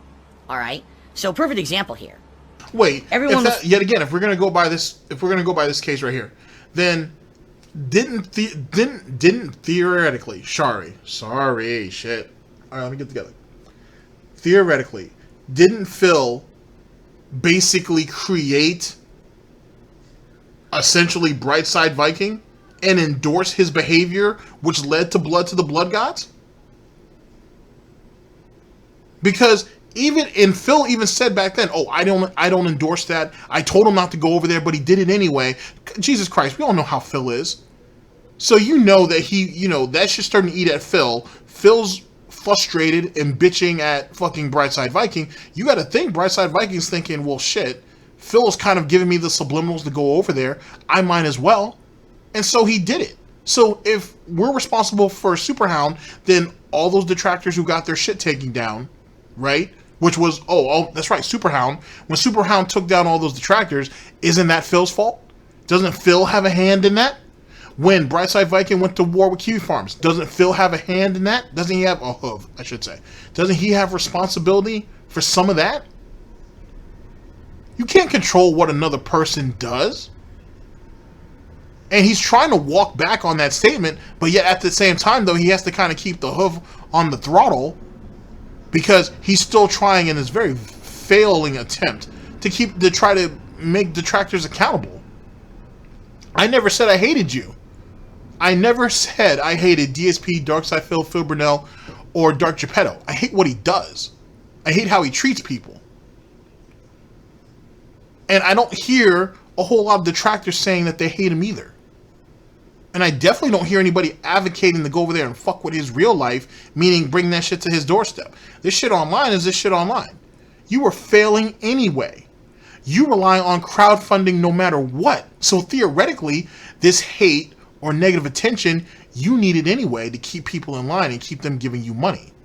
Which means, i.e., you need us more than we need you. It's all just one big circle.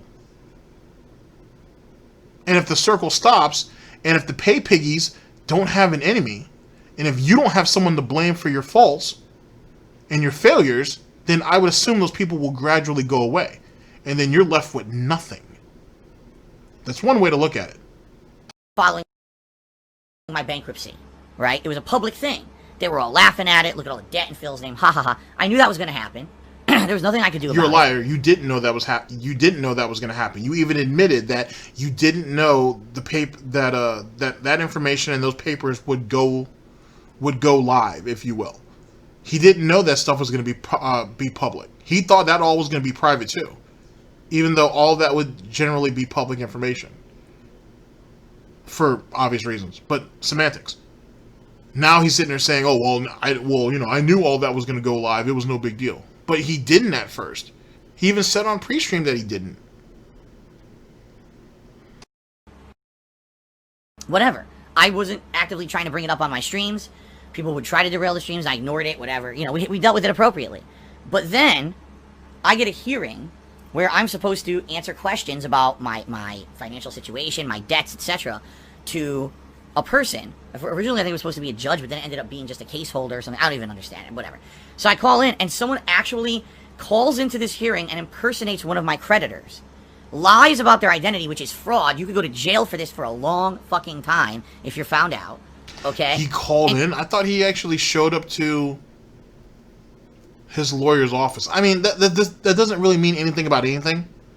But I always thought that he was actually there in person. That's why when you heard all that muting on their side of it, it was Phil saying, "Oh, the trolls, they're coming after me, I told you it's going to happen."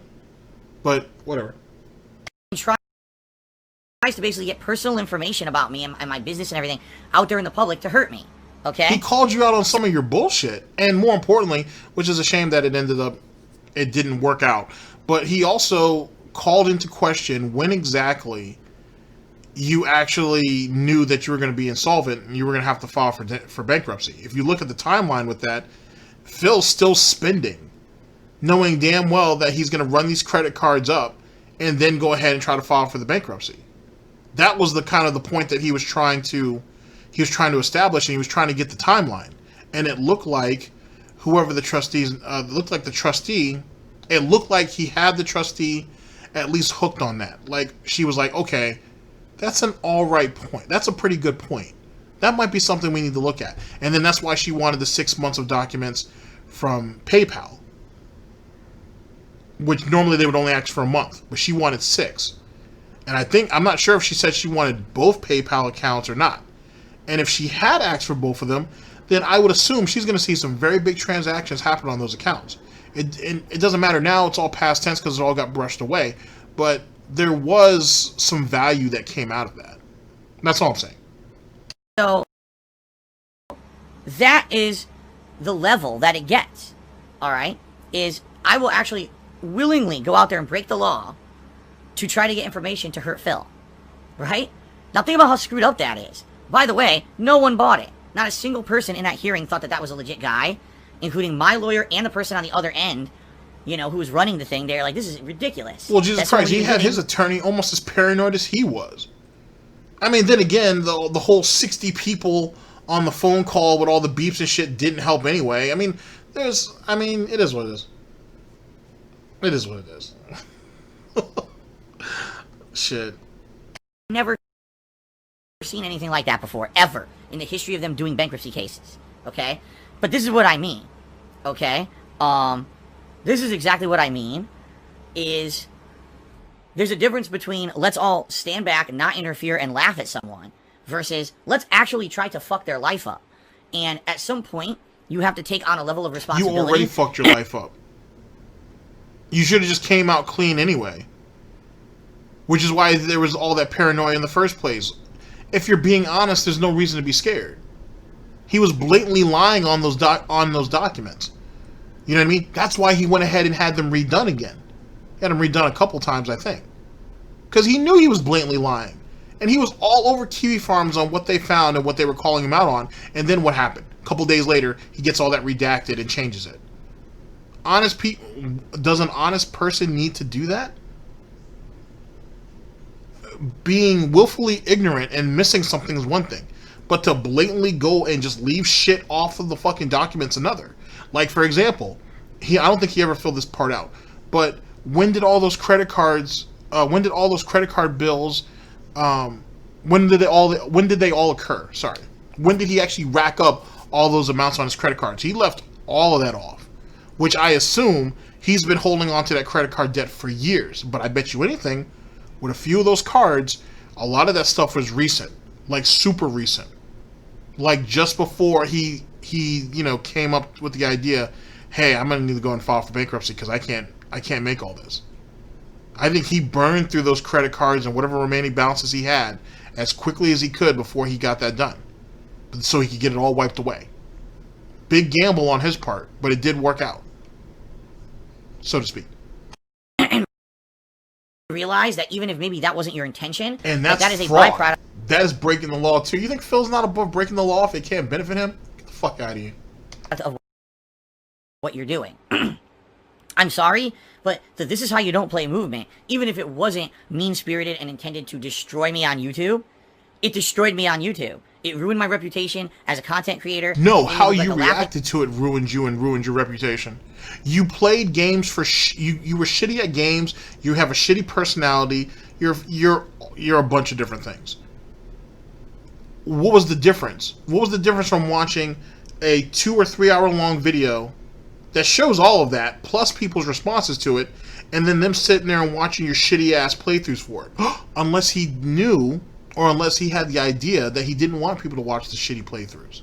He just wanted his initial click and ad, or his initial views on the video when he was still in the view-based system, and that was it. He didn't really give a fuck if people watched the playthroughs all the way.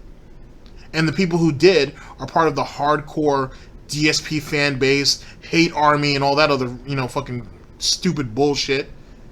And they were going to go along with it either which way.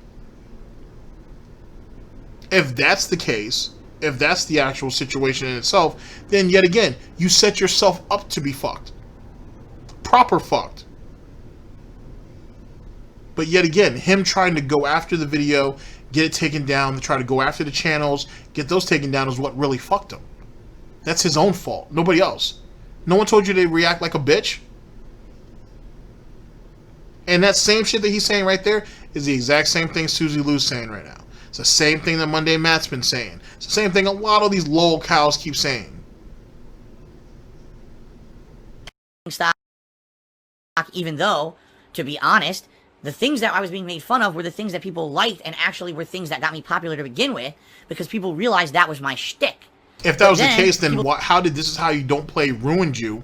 How did This Is How You Don't Play ruin ruin your fucking reputation on YouTube if that was your reputation on YouTube.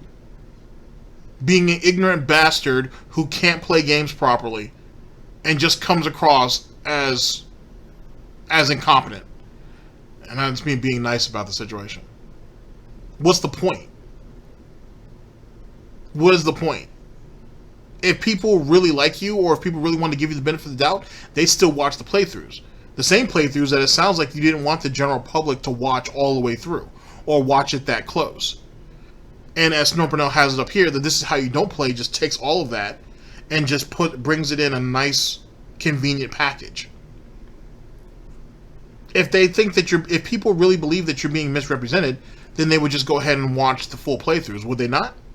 If you really wanted to give Darkside Phil the benefit of the doubt, and this video right here, right, comes across as being a bit egregious or dishonest, then you're going to want to go out and check out the raw content, right?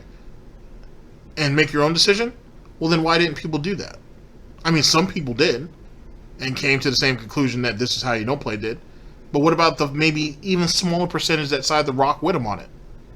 It sounds like if he didn't act like a fucking asshole and try to take everything down, it could have worked out for everybody.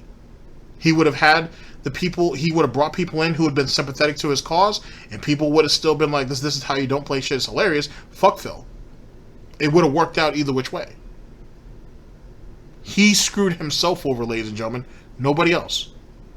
Turned it into Phil doesn't deserve any popularity because he sucks at games. Next thing you know, people are actively doing false DMCA claims against my channel. They're fucking swatting me. They're doxing me. They're DDoS attacking me. That, yet again, another point by Burnell. You're the one who sat there and scammed your viewership.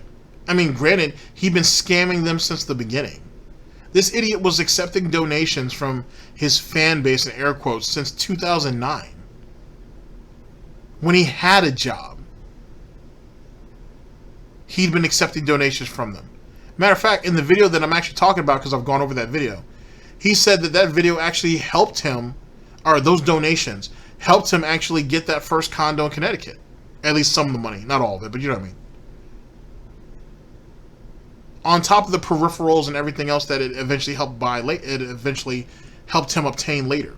With that being said, even while he was making six figures early on, like I said, my thoughts are roughly $250,000, which is what me and G Money came up to. He was probably still accepting donation money behind the scenes from PayPal. Or through PayPal. Since 2009, ladies and gentlemen. Keep that in mind. Of a negative movement against me on YouTube. No one would have done that if people didn't make me the laughingstock of YouTube. People would not have gotten involved in my personal life and my bankruptcy stuff if it wasn't pasted all over places like Kiwi Farms, and if a bunch of irresponsible shitheads weren't making fucking videos about it on YouTube. That's a direct result of their selfish and very dangerous actions. That's your fault. You created the monster. You unleashed the monster. And now your complaint is, well, the monster's too powerful to control. Well, fuck you. That's your fault. Okay? Just to put this back into perspective, ladies and gentlemen, this is as someone who's had people's videos taken down on YouTube, who's had people deplatformed from YouTube, who's had people deplatformed from Twitch, and had one of his rogue mods and someone who I guess in some way was a close friend of his go over to, not to say that he told Brightside Viking to do this, but and had a close associate of his go to Kiwi Farms and threaten people's families. I want you to just keep all of that in mind. And all I've said there is just a small part of some of the dumb shit Darkside Phil has done over the years. Just to keep it in perspective. Just true. You can't even dispute it. If people didn't know about this shit and weren't sensationalizing it for personal benefit, then people wouldn't, then the immature people who don't know better wouldn't take it to the next level and try to actually fuck people's lives up, which is what's happened to me over and over and over the years. Okay? No one told you to overspend and mismanage your money. That was your fault. You even admitted to such. He even admitted to such. Oh, speaking of which, while he was collecting donations, by the way, since 2009, and then later on, in late 2010, 2011, when he started making those big checks from Machinima, he was more than likely still getting support from his parents, too. Because the whole time he's been in Washington State, mommy and daddy's been sending him money. Keep that in mind. Still making 6 figures, but mommy and daddy still felt the need to send him money every week or every month. Which is the whole reason why those weekly calls on Sundays even exist. These are my problems, Mom. I'm in a real bad spot, Mom. These people hate me, Mom. And they're ruining my business, Mom. I could really use some money, Mom. Snort. Do I necessarily point the finger and say, oh my God, how dare you? I mean, no, obviously, people who are being told just sit back and observe, that's actually the right mentality to have. I don't have one ill thought against anyone who's just like, all right, I'll sit back, and if bad things happen, I'll laugh at it. What are you going to do? That's life, right? But at some point, you have to have some kind of an iota of responsibility and realize that maybe the things that you're doing aren't very good, that maybe that's a lot of bad karma you're accumulating because you're literally running people into the ground constantly for personal benefit and to get personal what about him laugh. shitting on other content creators who were more successful than him, who made more money than him, who just overall were actually better people than him? What about him dunking on them day in, day out on his pre-streams or through his gameplays and whatnot? How about that shit? You don't think how much good karma did he drum up when he said that, oh, it would have been funny if, I can't remember which one of the Logan brothers it was, but they went out parachuting or whatever, and their initial chute didn't open. But thank God the emergency parachute. The emergency parachute did do it. And Phil was like, well, I wonder what YouTube would be like if both parachutes didn't open.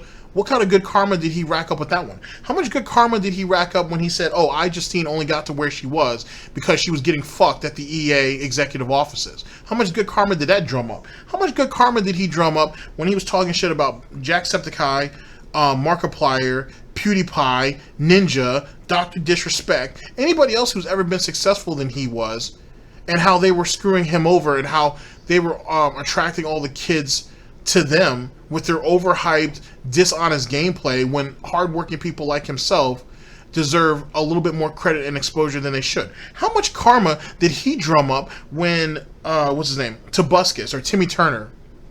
Not Timmy Turner, sorry. Tobuscus or Toby Turner. When Toby Turner made the jump from vlogging over to gaming, and he sat there and made like a 45-minute video, I know that because I went over it, talking about how he's sucking up my views, he's sucking up my viewership, he's not a real gamer, he's terrible at the games that he plays. Why does he deserve all the attention that he's getting? How much good karma did he drum up? And he did, and you gotta understand, ladies and gentlemen, those are just a couple of instances. Phil has been doing that shit for years and hid under the cloak that he's an honest gamer, he's a real gamer, he's the ultimate underdog. And he's just exposing what these other people do. And he won't do that because he's better than that. He wants to keep it honest. He wants to keep it real. All raw, no bullshit. And look at how karma came back and got his ass. Fuck out of here.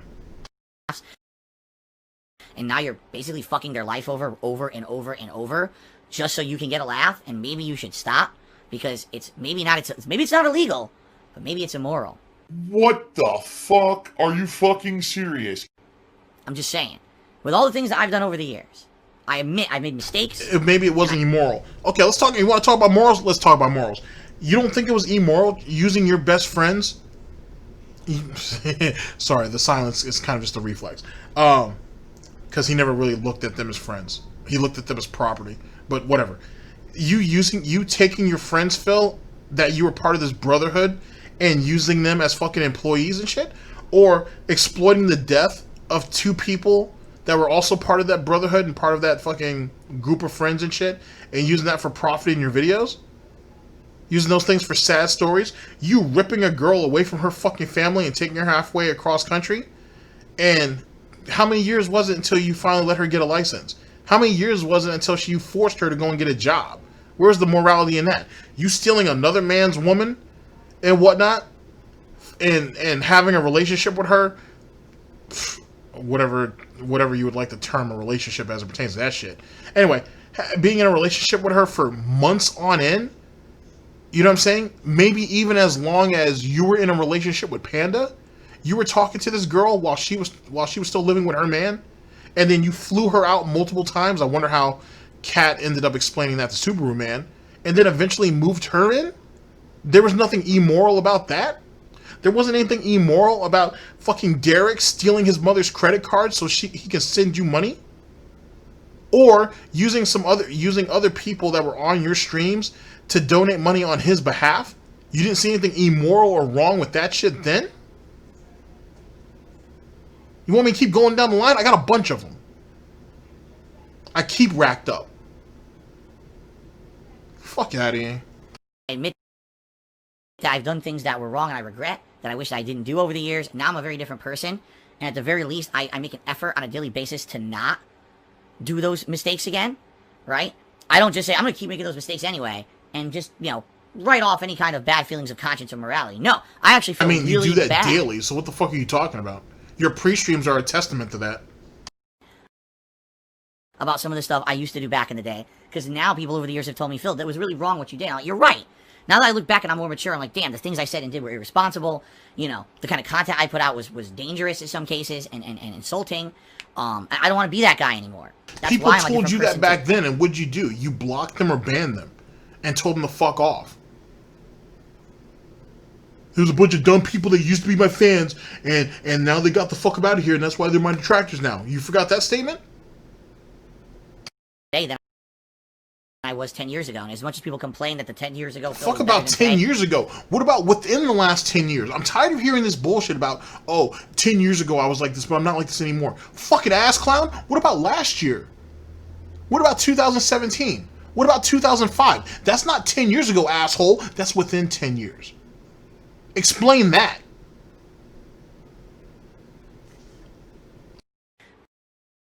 I disagree, and I don't give a fuck. I like who I am today way more than who I was a decade ago, right?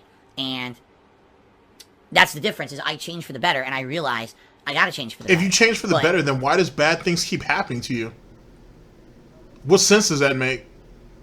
If he was genuinely a good person, ladies and gentlemen, like he tries to tell you, then why do bad things keep happening to him? Semantics. These people who all they do is tear people down and laugh at their misfortunes, at some point you gotta look in the mirror and realize, Jesus, maybe what I'm doing actually is concretely hurting people, whether I want them to or not. Whether I'm advising people to go out and do messed up things or not, people are still doing them, and maybe I should actually grow the fuck up and realize that what I'm doing is hurting people and we should stop this. It sounds like he wants the community to be policed. That's funny, because the last time I checked, someone tried to police the community, that didn't work out well. And the person who, in the group of people who tried to police the community before that, turned out even worse. At the end of the day, people are going to do what people want. You can certainly advocate for them not to do it. But if you want to start making threats, or you want to start policing people, or you want to just outright just start telling people what to do, that makes you just as bad as Phil. And Phil has tried to do all of those things.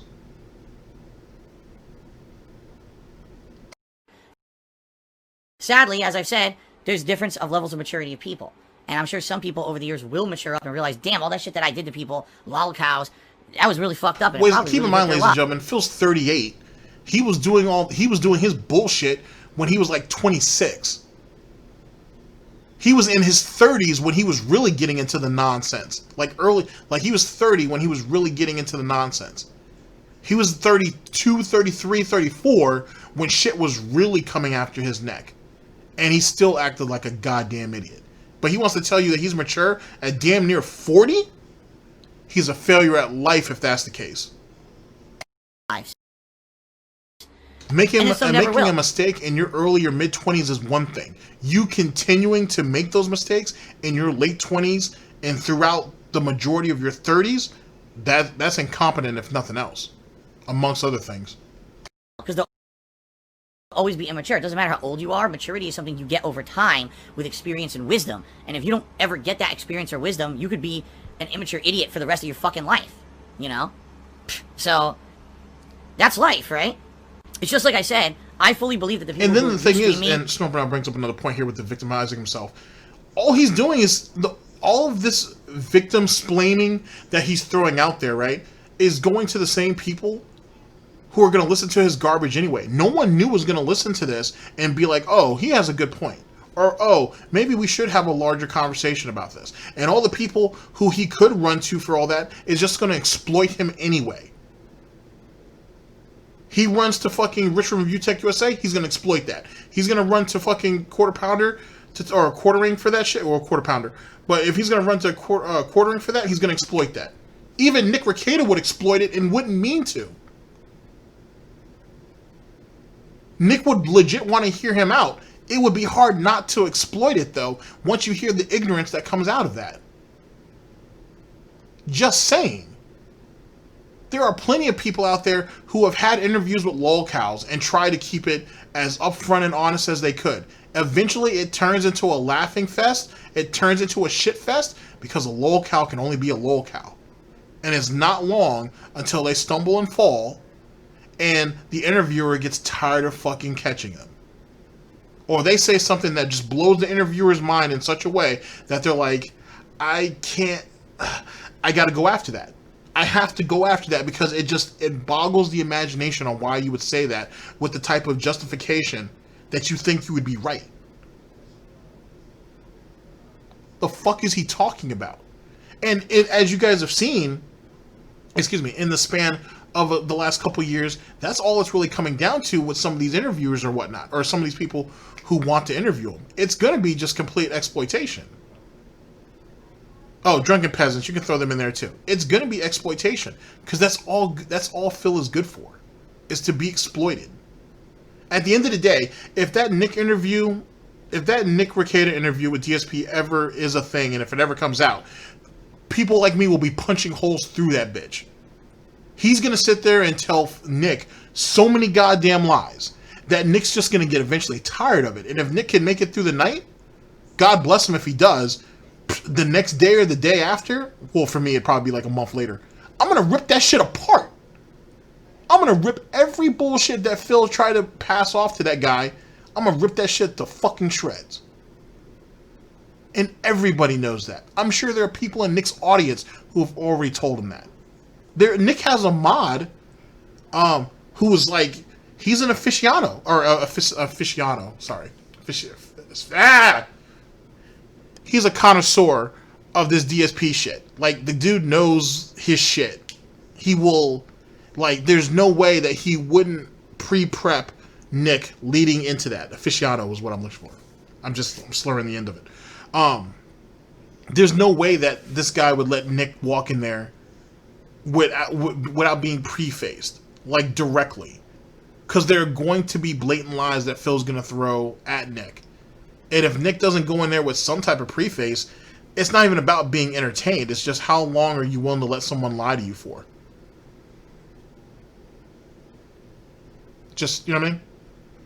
It's just not worthwhile. I need another swig of this the SnortBucks. Jesus Christ.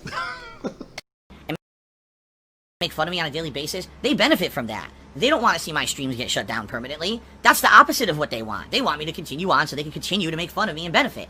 Me getting shut down from Twitch and other places, that's not what they want, right? But there are people who watch their content, that is what they want, because now they've been brainwashed into thinking everything I do is wrong. Jesus Christ, like, are we just going to keep walking back and forth with this? Like, pick a direction and keep moving. Pick a direction and keep moving forward. You can't jump back and forth like this. Either A, detractors are the problem and we all need to go to jail, and everybody who watches us apparently are fucking a bunch of brain dead psychopaths who need to go to need to have the white coats come get them, or you're gonna just blame directly the people the outliers who are taking this shit way too seriously and fucking with you. It has to be one or the other, because you can't try to condemn all of us. It's not gonna get you anywhere. Just saying. And they want the stream shut down. Why do you think you got a guy doing this right now? Because he's nuts. Because he's been brainwashed by people to think that I'm the devil. Which is hilariously stupid. There are so many people on this planet.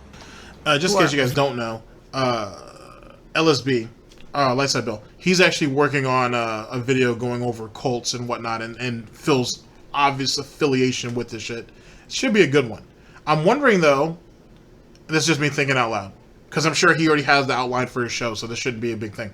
But I am interested to seeing if he's going to have a segment where he actually compares certain cult leaders with DSP and who he chooses. Because the three people who come to my head, or who immediately come to mind for me, is Charles Manson in some aspects, Jim Jones, and probably, what's that guy's name?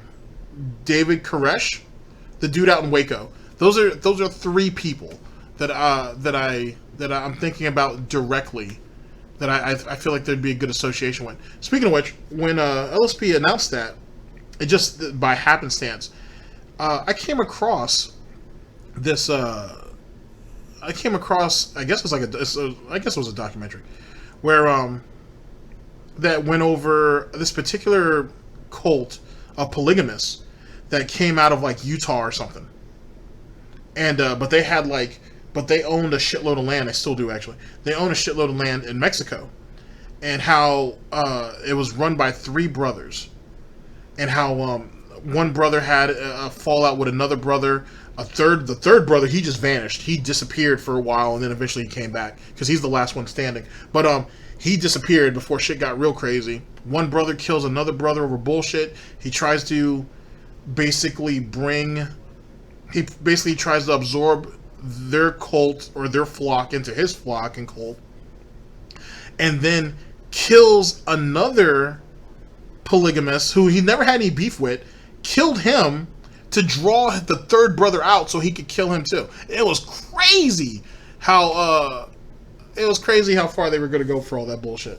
And the point being, though, outside of all the salaciousness that I'm trying to throw in there, not that I'm trying to, it was just really nuts, is that same thing. Like, each brother kind of had their quirks or had their ways of controlling people and so on and so forth. And I found that amongst all three of them, each one of them had Phil has an aspect of each one of these three as it pertains to their doctrine. One, fear of God. You don't want to fucking anger me. The other one brother, trying to be positive, try to stay positive. We're all into this together. We need to keep this movement going and whatnot, because there are people out there who want to see us fail. And then the third one, which played off the second, there are enemies everywhere and they're going to come and get us. And if we don't stick together, there's going to be problems. You guys have to know that there are enemies out there, and we have to be vigilant. We have to be alert, because they could get us at any given time. Each one of these brothers had that aspect, right? Or it had one of the soul aspects, I should say, of the three. And so with that being said, each one of the flocks, if you will, or each one of their cults were different, obviously. But like how they were all just like fundamentally different. Like each one, like one's a bit more radical, another one's more God-fearing, and the other one is just the whole hippie type shit. And the one who had the hippie type thing was out there in Mexico, where they were basically farming, living in mud huts, while the main guy lived in a nice house. His immediate family were cool, even though he had like 80-something kids and all. It was crazy. I might do a small segment of that one day, but that shit was silly. Absolutely sad. Absolutely sad that some shit like that could happen. And that's just one thing. Like, I've heard about some cults overseas that did crazy shit too. So, it's a thing. Very, very, very harmful people who on a daily basis, they rob, they cheat, they steal, they pillage, they do immoral, fucked up things. But big ups to LSB, though. I look forward to seeing his work when it's finally done. They hold people under their boot. Yet I'm a fucking lowly streamer with a following of a few thousand people on YouTube, and I'll get a few hundred views on Twitch a day. I'm the person who's the target of their ire. Me. That's actually an interesting quote too, because I've heard plenty of cult leaders say that exact same thing. Go back to the humbling part. I don't have a lot of money. I don't have a lot of power and control. Look at my church. Look at my flock. Look at my sect. We're so small. How could they accuse us of such things and whatnot when there's so few of us? Or look at how humble we are. We're not greedy. We're not going out here trying to rob people. I've heard all this shit before. Any of you guys who've ever seen a documentary or a show on cults have heard all this bullshit. Holy shit. Not the people out there who are ruining the fucking planet. If that doesn't tell you the level of insanity of some of these people, I don't know what does. I don't know why every idiot in stream chat is spamming the same me-re nonsense. I don't even know what the fuck that means. But you should probably stop. I did nothing wrong. I did everything correct. I make mistakes. I'm a fallible human. But most of the things that happen to me, I didn't do anything wrong. What did I do wrong? Nothing. Zero. Phil has indoctrinated children who send him money, blatantly milking for money. It's a money pit. So if that's the case, then it is true what I said. Either A, his mother should have swallowed, or B, his father's pullout game should have been better. If you want to go by that situation. Just saying. Like, if your son came out like this, somebody did something wrong. Somebody did something wrong. And if you want to go get to the very alpha of the problem, then it starts there. If not, it's during the development of this child. Or, well, this child that eventually became this man-child. Obviously. Jesus Christ. Alright, ladies and gentlemen, give me a second, and we'll reconvene for final thoughts, and I will let you guys go on your way. Like that, in an instant, fucking gone. I just care about money. That I just can't help it. By eBay. Contributions are mandatory, but I need your help. I am appealing directly to you.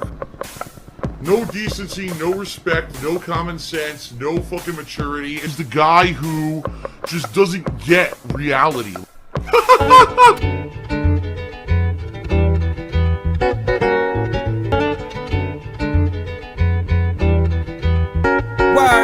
Chopping it with Mittens, joking about his name is so fly. Mittens, cause he whipping, don't you get it, but that stove's hot, hot. Now let this be a lesson, professor. He handling the hit in his possession. Ooh, what you cooking? Scalding hot beats, but blow up before it's cooking. Ooh, I know you're looking true. I'm out attacking with this beat, I'm a lady man. I'm really trying to date it out. What's the number trying to call out? What about my team? Wood, shout they don't get logged out. Made by Bethesda, the only way we fall out. Morocco, you a mole. Alright. Alright, ladies and gentlemen, thank you very much for all that. Thank you very much to Snort Burnell. I very much appreciate it.